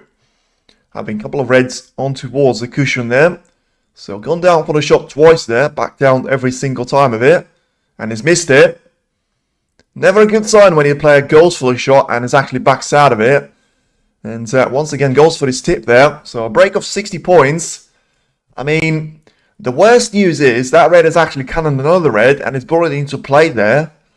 So the frame is not over just yet. I still think it's going to be a difficult pursuit there for Sanderson Lam. But, I mean, it's possible. Would have been a different story if he managed to get the red and the colour in, because that would have allowed Sanderson Lam only to have black as his available colour. Instead now, can Ronnie win this frame? I mean, a couple of moments ago, I would have probably laughed at that question. Right now, it's a bit of a serious one, Kanishk. Still think you will, but it's going to be a bit of a stretch now, and it all comes down to his opponent. He's having a look to see if his shoe's alright, to be fair. I thought he was looking at the red, if he pots in towards the left corner. Now, we're coming up to 4 reds, which are going to be quite complicated there for him. I think the first one, if he goes through in towards the left corner, going to be quite a stroll there for him. Get the cue ball onto the top part of it and try and do all the dirty work ever since. How's the position on the cue ball? Not quite as nice as it could have been. How much on the table? So on the table we've got now 59 points, so 4 reds. He's got more than enough points there. He's got 1 red, which is going to be easy, and the 3 remaining ones are going to be slightly more difficult to his name. All colours are going to be on their positions there. So all comes down to those reds, and it's the first nice real shot there for him, because he cannons the worst red into the open play. Running himself a bit short on the blue though. Come on, surely Ronnie. Well, fancy. Yeah, I wouldn't really say he's got too many issues now ahead of himself, Lam. He's got this blue to try and take and get himself on the red. Gonna get a bit of a lucky contact there on the yellow, but probably was under control for the majority of the time. Still, as you can see, 51 points. He's not going to run himself out of points. He can use whatever colour he wants to. Pressure on this clearance, it is. I don't think it's pressure on Ronnie now. As I say, he was about to turn a page there on this match and finally be ahead here for the first time in this encounter. And Lam now, the next 6 shots are going to dictate if he's going to be able to make this clearance, because now this transition from the blue to the red is going to be difficult. Has to be in behind it. Not going to be in behind it. Yeah, run himself completely out of position. Not going to be happy with that. Very much not going to be happy with that. 34 points is the gap. And yeah, I just think he done the damage to himself on the previous shot. Maybe on the one before that. You remember when I said the kiss on the yellow? Therefore, he had the wrong angle on the red, which meant that he had a bigger angle and a more distance in between the cue ball and the blue. And that has compromised him the positional play on the next red. So it all came as a chain reaction there. And in the end, Ronnie will come back to the table, only needing 1 red to ensure that he's going to guarantee himself a respot. And 2 of those will certainly put him a frame clear there. Overconfidence is low, and it's in the Skinner. It is. And, well, I mean, Ronnie doesn't want this cue ball anywhere near the pocket, and it was quite close there. In the end, It's going to be probably in the perfect position there, because Ronnie was attempting to go for the red in towards the green pocket, but clearly going for the safety first. Can Ronnie win this frame? Probably yes, probably still can, but it's all going to come down to the first player that is actually going to get a chance at this red. And in the meantime, what Ronnie can try and do is make the colours position a lot more complicated there for Lam. But for now, it's Lam with a brilliant shot there, and forcing Ronnie to go the long way around here and to cushion escape to try and catch the red. Has to make sure he does it thin on the edge there. And just about fine there. Not quite thin on the edge, but not going to leave it over any of these pockets. Yeah, put ball safe. Yeah, exactly. As I say, he's, tried to put some colours safe. The red, which is not the one the Lam is playing right now, is already somewhat safe. And in the end, because it was the red that he ran himself out of position, he technically didn't lose any of those points, as Lam makes those reds into a nice little plant on the cushion. So that's going to be a free shot there for Ronnie if he plays this one nicely. I mean, that is... Well, I mean, he didn't catch the pink, to be fair. So if he caught the pink there with the cue ball, it probably would have been one of the worst safeties you would have seen all tournament there from Ronnie. But in the end, because that allows Lam to have an angle to pot the red in towards the green pocket, even though O'Sullivan has sent it along the cushion, it was a bit too close to the pocket there, but Lam makes a mistake himself. As I say, very important for Ronnie was to miss the pink there, and he managed to do that. Now 38 points, so all he needs is one red here. And all of a sudden, I mean, Lam can't really take both of these reds with really cheap colours there, because he needs to make sure he gets 39 points. So, I mean, he can take it with the blue twice there, to be fair, so it shouldn't be too much of a difference maker. Still no colour safe. The green is very much close to the two reds that Lam is trying to play off right now. Needed to make sure he didn't catch both of them at the same time. Even though he's done that, still going to have this red available there for Ronnie. Very much a risk-free shot, because the cue ball is going to travel down the table. And I think it is going to be the shot that wins Ronnie this frame. Not this time around. Thought he was going to pot it because of the pure sort of focus that he was able to put in the shot without really worrying about the cue ball. And you can see, like, it finished perfectly in terms of it being a safety shot there. So, not quite over yet. But still, advantage to Ronnie now on this initiative play, because Lam is the player that has to be careful that he doesn't put those reds into a problem position, but so far he finds himself as the player that actually has to develop them from their bunched up position. And that's what happens if you do that. You're going to have them an open play there for Ronnie. So this is why it's very important for you to try and put your opponent on the back foot in the safety play. Exactly what we've seen in the opening frame. And that's what happened in the opening frame. That time it was Lam. This time it's Ronnie that takes the red, manages to pot it, and in the end, surely, it is going to be now frame over. So, just going to roll the cue ball in towards the black here. And try and make sure the Lam is going to be snookered. He's on the red ball. Yeah, so Ronnie just potted the red ball. And, I mean, ooh, yeah, he saw that with a little lip and body language that he did there. He clearly was taking no prisoners with that shot, nearly giving 7 points away to Lam. And having himself very much positioned in a problem situation himself there. Instead, marginal, but fine. And Lam has to go for a 3 cushion escape now, which, if he misses it, surely is going to be frame to Ronnie. But this is a nice little line there for him. And not quite nice enough there. 4 more points, and Lam concedes the frame by touching the brown. Frame to RonnieOSullivan once again now, and he now leads 3 frames to 2. Ronnie got this frame? Yes, he has. Yes, he has, and he's the winner. Sam Landerson is the loser. And now has to try and find himself going up a gear himself there, because Ronnie had managed to win 3 frames on the bounce. And by the way, I was having a look at Jack Lisowski there. He actually lost a frame there to Louis Heathcote. Let's see what the scoreline is out there. And it is now 2-5 in favour of Jack Lisowski, so that has changed dramatically. And we're now going very much to the endgame phase into both of these matches. And the favourites and the higher ranking seeds are now trying to knock on the door there. Make sure they're going to be there when it matters. Jalsington is still having A mighty scrap there with Fang Junyu. Remember, that was the player that actually managed to defeat RonnieOSullivan in the European Masters a couple of years ago.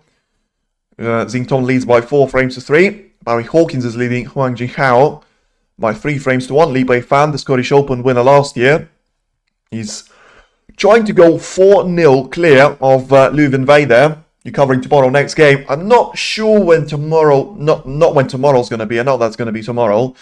I mean, anyone will know that. But I'm not sure when the next game is going to be.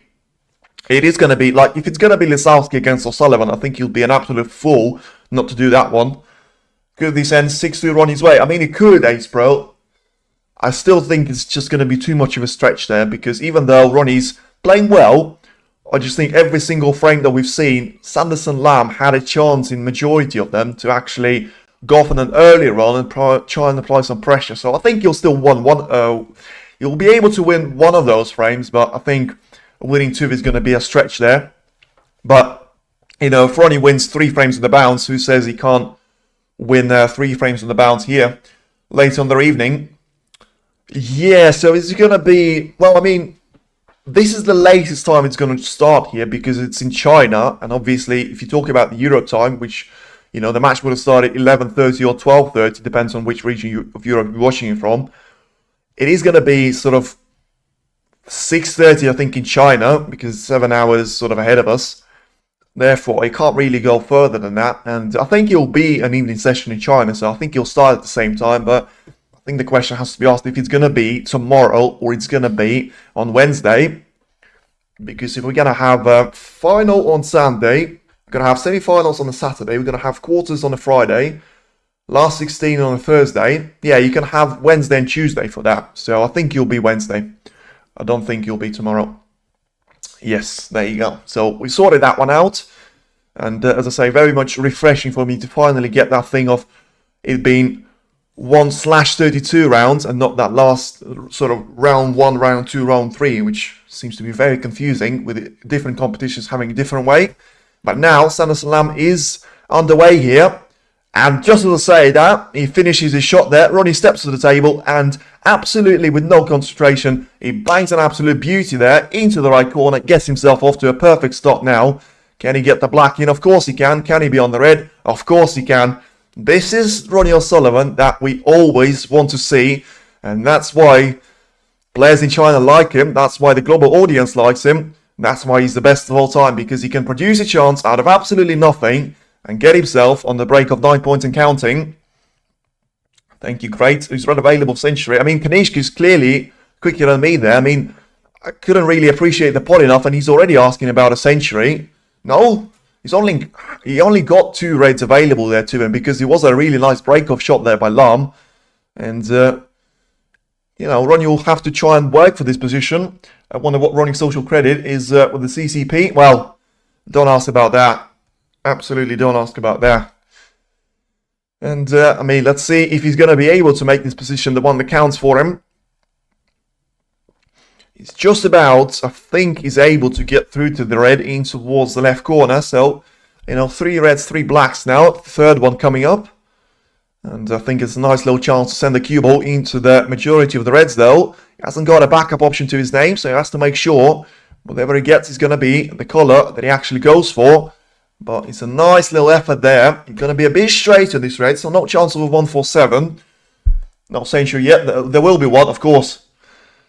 And, yeah, come on in, bro. Clearly enjoying himself, which is fair play. I mean, I'm clearly enjoying myself a lot more than I was on the previous 2 frames. With, you know, Ronnie once again there, finding himself on the receiving end of things right now. Could be very much on the cards to go 4 frames on the bounce without losing.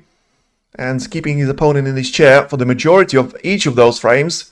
Rolls the red in towards the left corner nicely once again here. And, yeah, no century yet. There will be one. Fingers crossed. And, I mean, if he keeps playing like... Ooh, that was close, though. Let's see. The camera work. It's not been great so far.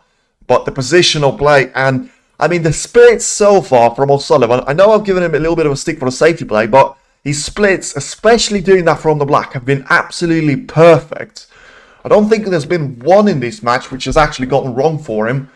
Brilliant there from Ronnie. I mean, he's known for having those brilliant splits there off the blue, but It's just so much more difficult to do from the black there, especially when you haven't got any more reds to land on. But it's not going to be an issue for Ronnie, it would seem. Having a perfect position up ahead of himself. And now surely trying to run away with it here. This is great comeback for Ronnie. 147, yeah, 167 now. And we're not even Saudi Arabia. Forget about it. As I say, he had to go for the blue quite earlier on. And even though it's not a 147, we can all appreciate just what level of snooker and the level of performance that Ronnie is finally managing to put in, especially in the last 4 frames. This one counting as well, getting himself a break of 50 points once again. Yes, flat backpack from black difficult, yeah, especially. I mean, like, especially when he's done it 4 or 5 times in the last 4 frames, and it always worked out for him. And remember, when Lam was doing that, he had a couple of reds which were left either by Ronnie or himself over the pockets. Ronnie didn't have that, so like, it's whatever he gets off this split is actually the red that he has to go for. So it just makes it a lot more sort of difficult there for him actually to manage. But once again there, in no time at all, you could have been late going from the intermission and you could already find himself going 2 frames clear. Of course, has to try and do something that he didn't manage in the previous frame, only producing a break of 60 points at that time. The referee, I mean, poor referee, she can barely keep up with the ways the spot scoring machine is actually working here. And Ronnie seems to be ready for the next shot when the black hasn't actually been respotted yet. Once again, cannons the red nicely in towards the left middle pocket. 140 plus coming. I mean, I think it's going to be close for that, you know, if he manages to take all of them. But it's not going to be available right now. Yeah, it's not going to be available now. So he's got 137 available if he takes all of those with a black. Yeah, but of course, you don't have to talk about the frame ball there because, I mean, he probably only potted it half a minute ago, but it was already very far down the order here. 79 points and counting, getting 84 of this blue. And just indicating the cue ball to put the handbrake and stop in the perfect position for the red to cannon the cue ball into the last. Minor problem there for himself. 85 points, looking to improve on the break of 93 points that he managed to produce in frame number 4, I think it was. Just before the intermission. This could end 6-2. I mean, he certainly could. I mean, I said Lam can win one of those frames, but he's played one shot in this frame, and it was a break-off. And then, you know, RonnieOSullivan just said, you know what, I'm going to run away with it. He's still not happy with the tip of his cue. So, just think he needs some maintenance, but, you know, clearly wants to make sure he takes it one step further. And the 93 break is repeated, but now he takes it into a 100 point zone, not a 100 pound zone. And it is another century break, the 5th one of this tournament. And it's only been a match and a bit here for Ronnie. Gets himself onto the wrong side of the blue there, so not too happy with himself. Clearly going for an absolute banger here. No. Okay, settling just for a mid-range shot on the yellow. And if he pots all of those, he can get a 1-3-3 here. But that's not going to happen. He misses the yellow. As I say, was a bit surprised with him going for the mid-range shot. But ultimately, ain't going to matter there. 106 points, certainly going to do him nicely. And it's now RonnieOSullivan 4, Sanderson Lam 2. Without Lam doing anything wrong there, you would say. He had to spend the majority of his time in his chair, thinking about what he's going to do next there. Because, well, I mean, it could well only last 2 more frames here, especially if O'Sullivan manages to sort of keep up that form for at least 2 more frames there. I think it could be curtains. And it could be problems there for Sanderson Lam. Jack Lisowski, by the way, 1 frame away himself from defeating Lou Heathcote by 5 frames to 2. O'Sullivan must win this game now. Absolutely. 147 possible. I mean, it is always possible, but not right now when the referee's trying to get the Reds back in play. So not quite yet.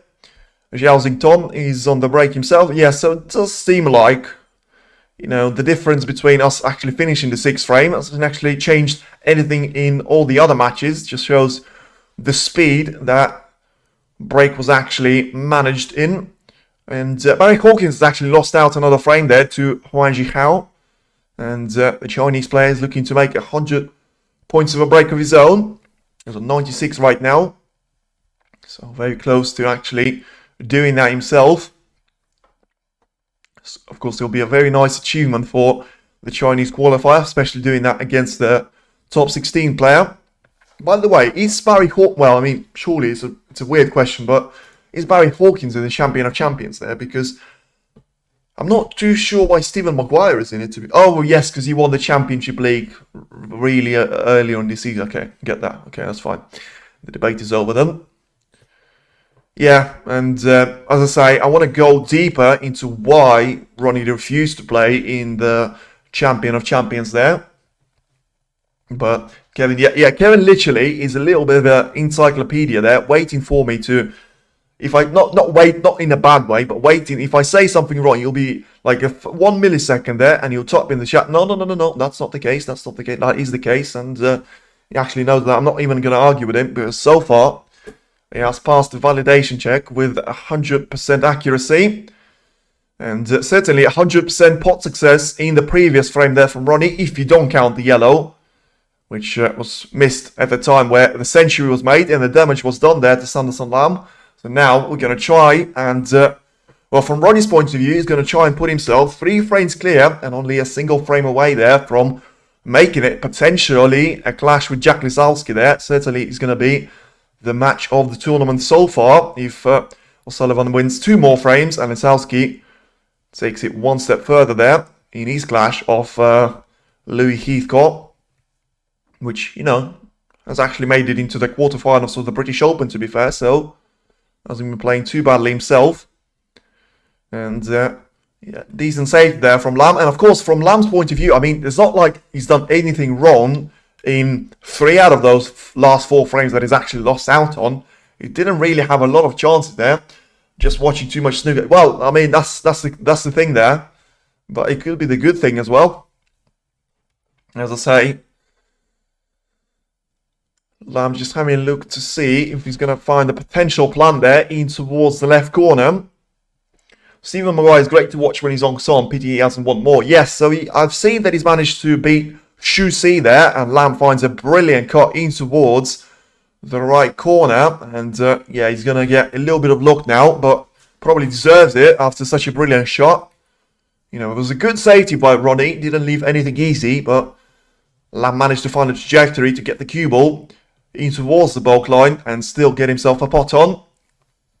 Yes, great cue action. I mean, by the way, talk about great cue action. Have you seen the highlights of one of his shots there? I think I'll maybe, if I find it, and maybe I'll put it on shorts there, because that was one of the best shots I've seen in terms of the pure cue power. He was playing the cue ball very much from the ball cushion, with the red being quite close to the left-hand corner, and he's managed to get the cue ball perfectly set up on the yellow, I think in towards the yellow pocket, travelling down the entire length of the table and travelling back up there with a pure backspin. I mean, that the sound and the actual execution, you have to see that one. I mean, you have to wonder how he didn't put a hole in the table there. But it was absolutely wonderful for him to see. And I think Maguire's going to have to play one of the top seeded players. Not too sure who that's going to be, but we'll find out soon. And yeah, I mean, it's pure power and pure cue action. Not so much of Sanderson Lam now. I'm not sure what he was actually playing for right now, as he gets a break of 9 points. And seems to send the cue ball in towards the bulk area once again now. So probably didn't do himself enough justice at that time. It was a really good pot there to start the break, but in the end finished sooner rather than later. And Ronnie potentially will try and go for a little adjustment of the plant there. He's tried to replicate Sanderson Lam, but his shot was even tougher than the one Lam gone for. And in the end, he missed it, but still, it's a decent safety, I think you count that as. Unless Lam is going to be able to cut this red in towards the corner, but I think it's unlikely to even attempt it. Can Ronnie win from here? Unlikely to do it when Sanderson Lam is at the table. But, as I say, he can try and have a go at the long pot, as he now steps to the table himself. So he's got a red potentially available in towards the left corner. Has to make sure the trajectory of the cue ball is going to pass the black. I mean, he's managed to do that, but, you know, the trajectory of the cue ball had to be adjusted massively so that it would actually pass the black, and therefore, It was nowhere near the passing angle of the red. Danger, I wouldn't really say it's danger. I mean, unless it's for Sanderson Lam, but you know, when you're playing RonnieOSullivan, even when you're 5-0 up, you're still a danger. Because I've seen Ronnie overcome a 4-0 deficit. I think I've seen him overcome a 5-1 deficit to make it 6-5. Not too sure about a 5-0 deficit, but right now it could be very much another chance given away here to Ronnie, because even though Sanderson Lam had the majority of the initiative and momentum going into the safety battle, he's going to give a chance away to Ronnie. And if he lands on this pink, which I think he just about has, he's going to be alright to continue the break. Yeah, this is awkward, to be fair. He can't really go for the blue because that's not going to get him anywhere near the red, so has to go for the pink. And that's not going to get him into an easy position either. Makes the pink in. How's the cue ball? Camera work, do your job. And it's not going to be great there for Ronnie. He makes the pinking, but he was always going to go into a bit of an unknown there. And yeah, I mean, he can try and take the red in towards the right corner, but the cue ball is going to have to be sent in towards the ball cushion anyway. And then it's up to him if he actually wants to commit to it and have himself lined up on one of those ball colours. He can try and go for the shot in the middle, but never really been a fan of those, especially from the cushion of the cue ball, because you're going to get the cue ball right in the mix there. So if he takes it, he has to make it stick, and of course he will. Lam's shot was dangerous. Was it? I don't really think it was. I mean, if you talk about the one that he actually got himself into a break, I think it was brilliant there. Maybe you're talking about something else.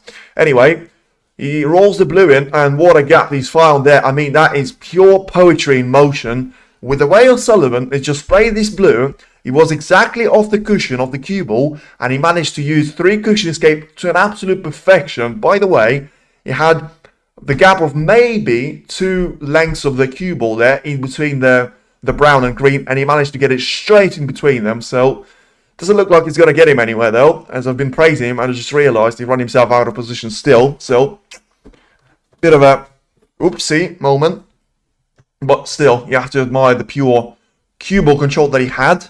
Even though, you know, if he made it stick that well, you have to just ask him probably when he was actually trying to get the cue ball. Because if he managed to execute it as well as he was trying to, why is he running himself out of position? But, you know, can't be perfect at all times. He's played a nice little safety shot here to put Lam under pressure. And he manages to recover from this pressure well, though. Gets the cue ball exactly on the brown spot. And maybe one more chance there for Ronnie to take. A previous not red, yeah, a few back. Middle stuff, but on colour then. Yeah. Think... Well, as I say, once again, I mean, it was a good shot from Lam's point of view. I mean, he almost managed to reclaim initiative, and Ronnie, I think he's going to be unhappy and unlucky once again there, because he finds a brilliant long shot in towards the left corner, bridging over the green there, putting his hand quite awkwardly. Is he going to be on the colour? I mean, he's having a good look at this one. Still not happy with his tip there, by the way. So, it's clearly not round enough there for him to be happy and satisfied. Can he win from here? Well, it depends if he can get through to this brown. If he can, his chances are going to be boosted massively. And the fact that he's still considering probably is a sign that he's actually going to attempt it. As I say, with a 4-2 cushion in round 2, he can afford to miss those shots. But those are the shots that are going to get the match time down significantly. If he makes the brown and makes it onto the next red. Made a brown in very nicely. Didn't even need the jaws of the pocket to help him, but has got a little bit of distance in between the cue ball and this red. Bit straight as well. So not perfect, and some of the management has to be done now in this position. Beautiful shot there on the red. Played it with some crispy little power there on the cue ball. Dub spin doing all the dirty work there for him. And lines himself in the prime position for the black to surely set up another high scoring break here. 17 points clear, and with the way the Reds are actually having a party there onto the left-hand cushion, at least 5 of them, going to be very, very difficult to pot it. I mean, if you take 5 Reds, it's going to be 67 points. Yeah, he's going to need a couple of them to make sure that Lam doesn't come back to the table. So still, I don't think that's going to happen, with Ronnie taking more and more time off, not being happy with his tip. And let's see what he's going to do here. I mean, he puts his cue on the table as if he's going to replace the cue there. And no, he's just going for a little thing there to make sure he's going to clean all the edges of the tip here. So the camera work focusing on, but of course you can't see from distance there. Ronnie will be able to tell you after the match is finished what was wrong with it. Obviously clears black potters first, right lad? Well, it is true, but what you have to do right now is, and he has managed to do it previously by the way, is get all the easy reds. But what I'm saying is he's not going to be able to win the frame if he only clears the easy reds, because he's only got 2, maybe 3 of them. Big frame of Sanderson, if lose up. Oh, Kevin, I mean, I'd never argue with you, but I think you already lost there. I mean, never say never, but when you lose 4 frames on the bounce against RonnieOSullivan, I think when he lost that 5th frame, it was over, realistically. I just think it's nowhere, really. I just think it's a matter of time, not if. It's a matter of when, not if there. But, I mean, if O'Sullivan struggles with his tip there and he goes to an absolute sort of critical situation, which still haven't seen him miss too easy of those reds of colours, but he seems to be taking a lot of time in between those shots, being very unhappy with the way the situation around the tip's gone. But then he still pots the red brilliantly in towards the left middle. Century, way too early, and probably mission impossible there, as I say. 4 reds way too close to the cushion, and it's going to need at least, well, all of them really, for the century break to be made. 2 frames still needed by favourite Ronnie. Well, I mean, I get what you're saying, like it's going to be only 4-3. I'm probably saying he's going to survive. If he wins this frame, he's still alive in this match, just about. But, I mean, yeah, he should have done that a bit earlier there. He had his chances earlier on, but that's the version of Ronnie that you don't want to be facing, because even if you get yourself a 3-0 gap, you still might lose the entire match here with it being 1st to 6. What tip does he use?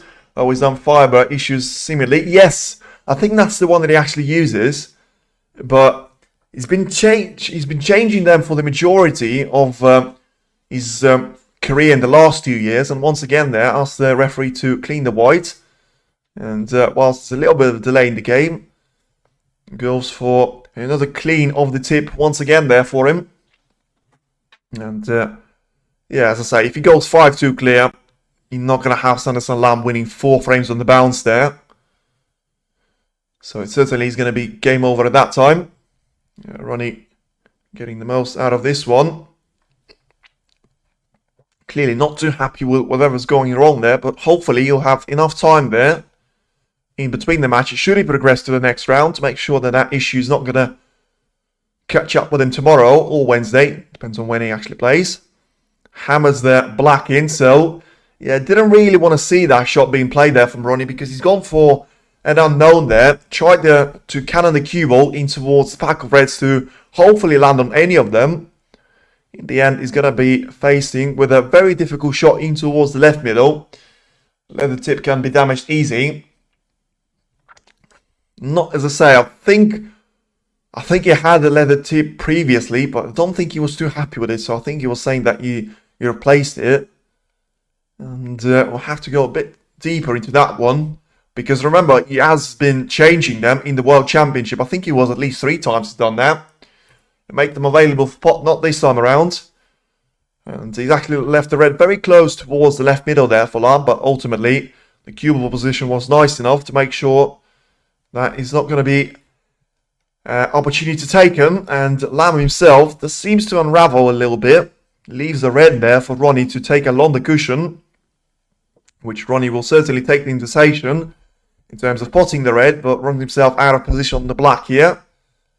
He can try and go for the black, but purely for 7 points. Not going to be able to get on the next red, it would seem. And roll the black in nicely, to be fair. So maybe a nice little double for him to go for. Yes, at least he has a softer tip than Williams.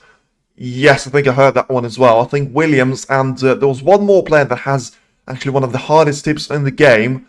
I think I've heard that when the interview of Stephen Henche on his Q-Tips YouTube channel, when he had a little challenge against Mark Williams. Now, Ronnie is 49 points clear. He needs a couple of more reds there and refuses a double if there was a chance or any intention for him to actually go for one. In the end, lands the cue ball onto the top part of the table once again here. So 49 points is the advantage. 67 points is still on the table. As we await to see who the winner is going to be of frame number 7. Potentially take us into the last frame of this match, should O'Sullivan be victorious in each of those occasions. Sanderson Lam is just trying to roll the cue ball in towards those reds here. And let's see if he's going to leave the one along the cushion there for Ronnie. I think he has. Let's see if Ronnie's going to be able to take it. He's got down for the shot way too quickly there from my point of view. But he manages to take the red in. So just, eliminated that one by one there. Now 50 points clear with 59 on the table. Will be 57 over the black here. And therefore, the next red becomes a frame ball here for Ronnie. Nice little black taken as well. And once again there, referee was very much having her time against the clock there, with Ronnie already being sort of going for the cue shot on the next red there, whilst the black still wasn't respotted perfectly. Now, one more mistake like that from Lam, and it is going to be frame conceded very, very shortly after that. Needs each of those reds to be taken with 3 blacks at least, 1 pink available to his name if he wants to win it without the respot. But I think, as I say, it is becoming a mission impossible there. Of course, Lam can't concede a frame technically, and even if he could, obviously wouldn't do that with him having to fight for every opportunity that comes his way. But the problem from his point of view has actually been the fact that very few opportunities have actually been his way. And once again there, nice little shot from Ronnie's point of view, getting the cue ball in behind the black, and a nice little stun shot to make sure he gets Lam snookered here. And it's going to be straightforward to get himself out of this situation, but therefore he's just going to get the position away to Ronnie, and of course has to make sure he doesn't do the same thing and leaves either shot in towards the right middle or the red along the cushion for him to play. Oh my Christ, I mean, how on earth has Sanderson Lam just missed that cue ball shot with the reds? I mean, he had 3 reds really wide position to try and aim at, and he's managed to go exactly in between them. I mean, it wouldn't matter, to be fair, because Ronnie manages to take the little the red along the cushion, so it certainly is now frame over. You'll be fine if you consider it when he can. Yeah, that's what I'm saying. Like, you should never do that anyway from the sporting point of view, but you're not allowed to do that. And, as Daniel Wells certainly will remind you. And unbelievable. Well, it is now. Well, I mean, like, if you talk about that miss from Lam, I mean, I don't know what he was thinking there, because right now he's 5-2 down, and we're counting minutes before we're going to see RonnieOSullivan into the 3rd round there. I can see Zhao Xingtong in the background, so let's have a look what the scoreline is actually looking for him. 3-5 in his favour, so only 1 frame away himself. Louis Heathcote, by the way, having a mini comeback against Jack Lisowski. 3-5, not in his favour, but he's on the break now, 47 points, so could go to 10 frames at least out there. Barry Hawkins and Huang Jihao are still battling for frame number 6. And by the way, as I said, I still haven't seen Sean Murphy and his pursuit, and he's currently winning against King Chong there by 4 frames to 3. I mean, I have to say, I'm very, very impressed with the Chinese qualifier that managed to take 3 frames away from Sean Murphy, and he's managed to do that all on the same bounce. So Murphy went 3-0 clear, and he's managed to level things up there at 3 frames each. So fair play to the lad from China. When he's running his next game, if he wins, well, that's what we're trying to find out. I think it'll be Wednesday, because I think you've got that little room to have last 16 on Thursday, then quarters on a Friday, then semi-finals on a Saturday, then final on a Sunday. But I don't know the way they're going to do the semi-finals, because, as I say, it's 1st to 9. Therefore, you're going to need 2 sessions. And I've got 2 options for you, realistically. Either you spread the semi-finals over 2 days, which I don't think they're going to do, or you put the first semi-final very much at 1 o'clock here in Europe, which I don't think is going to be nice for viewing numbers as well, but we'll see what the decision is going to be. And yeah, apart from that, not really anything to focus on. We all know what Sullivan's score is. Mitchell Mann is losing to Scott Donaldson there by 4 frames to 2. Lee Fan is winning against Leuven Wei by 3 frames to 1. And of course, Chip Chayanu managed to take David Gilbert there with a walkover, same as Ali Carter. So they didn't have to play their matches here, and they're through to the last 32.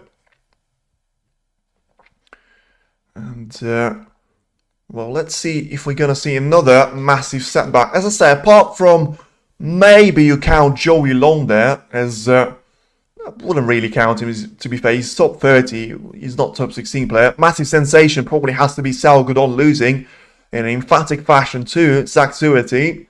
A couple of minor upsets there with Pang Jung-soo and Joey Long, both Chinese players, being knocked out. And sort of heavy favourites of Higgins, Wilson and Chomp have been able to progress to the next round. And I mean, it all says that all the matches are going to come tomorrow, so maybe that's going to be the case. As I said, we'll have to wait and see on that one. Chomp against Ham, Selby against Wells, Robertson against Yuan Sijun, Ding Jue against Liam Highfield. That's going to be an interesting one. Gary Wilson against Si Jiaowei. Some cracking matches already. And yes, I did say Stephen Maguire was going to be up against one of the high seeded players, and he's going to be up against Kyra Wilson there. And Ronnie, once again there, going for the same blueprint of the one that actually got him into a nice little break earlier after a break-off shot there, and a couple of safety shots that he's managed to play. He's gone for the rating towards the right corner. He's missed that one though, so not going to leave anything easy for Lam though. And Selby, what do you mean on Selby? Not too sure what you meant by that. And Selby is still alive though. He's not knocked out though. Oh, a really good effort there by Lam. Unlucky to have the red stay out there on the table. Very close to making that one, sticking towards the green pocket. Yeah, Kevin, so let me know what you mean by Selby, because he's still, certainly is in the game. And it's a brilliant shot there if you're playing pool or billiard, I should say. Because that's a very clean pot of the cue ball from O'Sullivan. Not quite so nice when you're playing snooker though. And he's going to give a ball in hand to his opponent. I'm not too sure what the approach was there for him. And ultimately, that'll be a good match. Maguire, Wilson, well, Wilson has to be careful though. He's still not fully up to speed. It's been a lot better for him. Which, of course, he lost out. I think it was the quarterfinal stage to Jack Lisowski. Ultimately, the winner of the Northern Ireland. You mentioned top players still in and Miss Selby. Did I? No, I meant just from the morning session. Because I wouldn't have mentioned Robertson. I wouldn't have mentioned any other players that were playing yesterday, like Selby, like, I don't know, Ding Jue.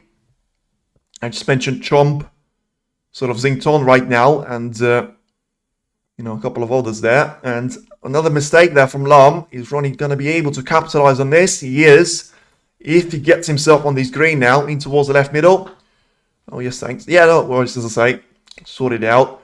Yeah, Ronnie clearly not mood to take any prisoners now, so you'll go for it, and you either miss it or you'll take the chance. And he certainly will take the chance this time around. A brilliant pot there once again, followed up by a wonderful green in towards the left middle. And now, surely, we're just counting pots until we're going to officially announce RonnieOSullivan into the third round. A very, very good performance in the last 5 frames and counting. A little bit less so in the opening 2 frames, though. Jaganda, by the way, is another player that I've missed from the top 16. Si Jiaowei up against Guy Wilson, both of them. So we're going to lose a top 16 player. But certainly it doesn't look like we're going to lose RonnieOSullivan there. And after a huge scare yesterday, looks like it has been a lot more controlled for him. Sanderson Lam has certainly played his part. And the weird thing is, he probably played a bit more, I'm not going to say he's played better, but he's played more clinical than Alan Taylor yesterday. And yet one of them managed to take 2 frames. And one of them has managed to take 5 frames there.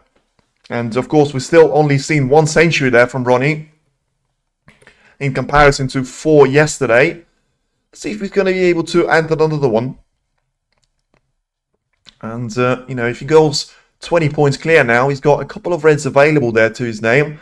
And the remaining reds are actually positioned perfectly there for him to have a nice little cannon. But the problem is, the majority of the Q action has to go through the blue here, with the both black and pink being out of position. Therefore, not available for him to play. So let's see if he's going to try and do it right now. I didn't like the fact that he caught the pink in. But he's going to end up with a little bit of luck there, which, to be fair, he didn't really require previously in this match. And he's going to get himself perfectly on this red in towards the left corner. Has to screw the white perfectly onto the top part of the blue. And once again there, that previous split has actually freed up a lot of reds there for him. But clearly not enough there from Ronnie's point of view. I mean, he wants all of them freed up. And therefore, he's managed to do it. He likes to close that with a ton. He does. But don't we all? But he's actually the player that he can do it. Don't really think that's going to be the case there, because he's already struggling now with the easier reds just because he has to go such a long way around on towards the blue. The previous cannon has made sure that the pink is going to be out of position for a while. The black is still covered up by the reds and not going to be available until very much until the end of the break. Century possible it is, but going to be difficult. So I think the main focus has to be on just getting himself over the line. And, you know, after a little bit of a scrappy start there, getting 6 frames on the bounce. And a brilliant performance there from Ronnie. So, a bit too close to the cushion there on the cue ball. But ultimately, the top side of the blue. Nice little shot. Rolls it through there. Has to make sure he's not going to have the angle. Send the cue ball onto the lower part of the table. Only one today. So far, yes. As I say, can't really see him making another one. But the second you say that about Ronnie, you know, you switch the TV for 5 minutes, you come back 5 minutes later, and he's already made a 1-3-3 there or something. The challenge motivates. It does. It does. So let's see. He's going to be able to sort of come away with a frame winning break now. I think that has to be the main focus, and then maybe a century break to come his way. And not going to be the case though. Not going to be the case, as I say. It was always difficult there for him to be on the top side of the blue, and therefore run himself out of position once. And has to be playing the safety shot now, therefore making century not possible in this frame. But ultimately, very nice to see him actually play the safety shot there, not go for a very risky thin cut there in towards the right corner. And the break of 44 points is going to get him very much within touching distance there of winning this match in only 8 frames needed there for him. Of course, the same shot that he's played puts Sanderson Lam into a little bit of pressure as well. You knock in a ton while you make yeah, exactly, that's what I'm saying. You go for a tea break, say the frame hasn't even started, and you'll be over by the time you actually come back to the table, come back to the telly. By the way, Louis Heathcote managed to take another frame away from Jack Lisowski. 4-5 there. Still in favour of the Northern Ireland Open winner. But getting more and more closer there to a potential decider. Nice shot there from Lam's point of view. Had he not left the red there for O'Sullivan to take in towards the left corner. But Ronnie doesn't want it to sort of compromise his chances there of winning the frame, and just eliminates the red, plays it as a safety shot, gives the turn back to Lam. Yeah, apart from that, Libe found, as I say, 4-1 up, scored on to 5-2 up, Zhao 5-3 up, and RonnieOSullivan now trying to make sure he closes off this match right here, right now. Acknowledges a nice little safety there from Sanderson Lam. Of course, he was trying to go for the red in towards the left corner. Blink and you'll miss him, as they say, certainly. I think there's 2 players like that. Zhao and there's RonnieOSullivan. I wouldn't really put Jack Chomp in that equation because, you know, he's one of those players that is incredible with some of his pots he produces, but I just think his shot time is going to be a bit lower. Not by much, but he's going to be a bit lower there from there, and a bit different from the stats that O'Sullivan and Zhao are going to produce. Once again, decent effort there by Lam, but had to make sure he covered up the red for O'Sullivan to take in towards the right corner. Not sure he's actually done that. Oh, lovely little shot there from Ronnie. If he lands himself on the colour, it's going to be a great way for him to close off this frame. Lovely little line, and what a trajectory of the cue ball. Perfect on the pace. Now 41 points clear, 75 on the table, so a couple of more reds as he travels and sends the cue ball down the table here. A couple of more reds, as I say, and he's going to be away into the third round with a very, very confident win.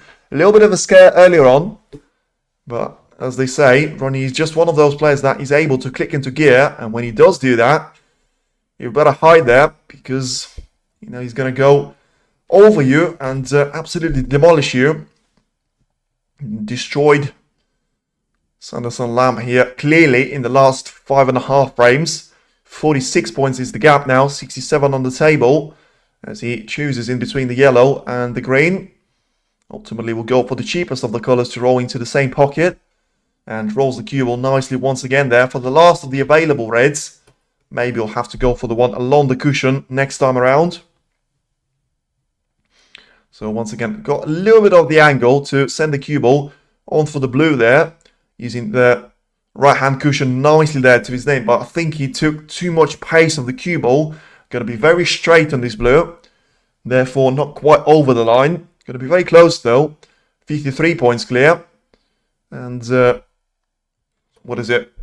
54 points clear, I should say. 59 on the table, and once again a safety play.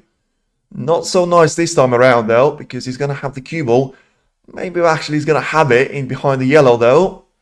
So he's made one of those reds available and put it into open play, but still managed to take the cue ball into a nice little free zone there for himself. So therefore, I mean, Sanderson Lam once again just has to think about, what on earth have I done wrong here to actually find myself in such position here? He's done pretty much nothing wrong in the last 3-4 frames. He had a couple of chances, maybe the one in the 5th frame. You know, when me and Kevin were talking about, is he going to make this clearance, when he run himself out of position on the red and got himself into that safety battle with 2 reds available there. In the end, still couldn't find an answer there to O'Sullivan's play, and O'Sullivan made it 3 on the bounce there ever since.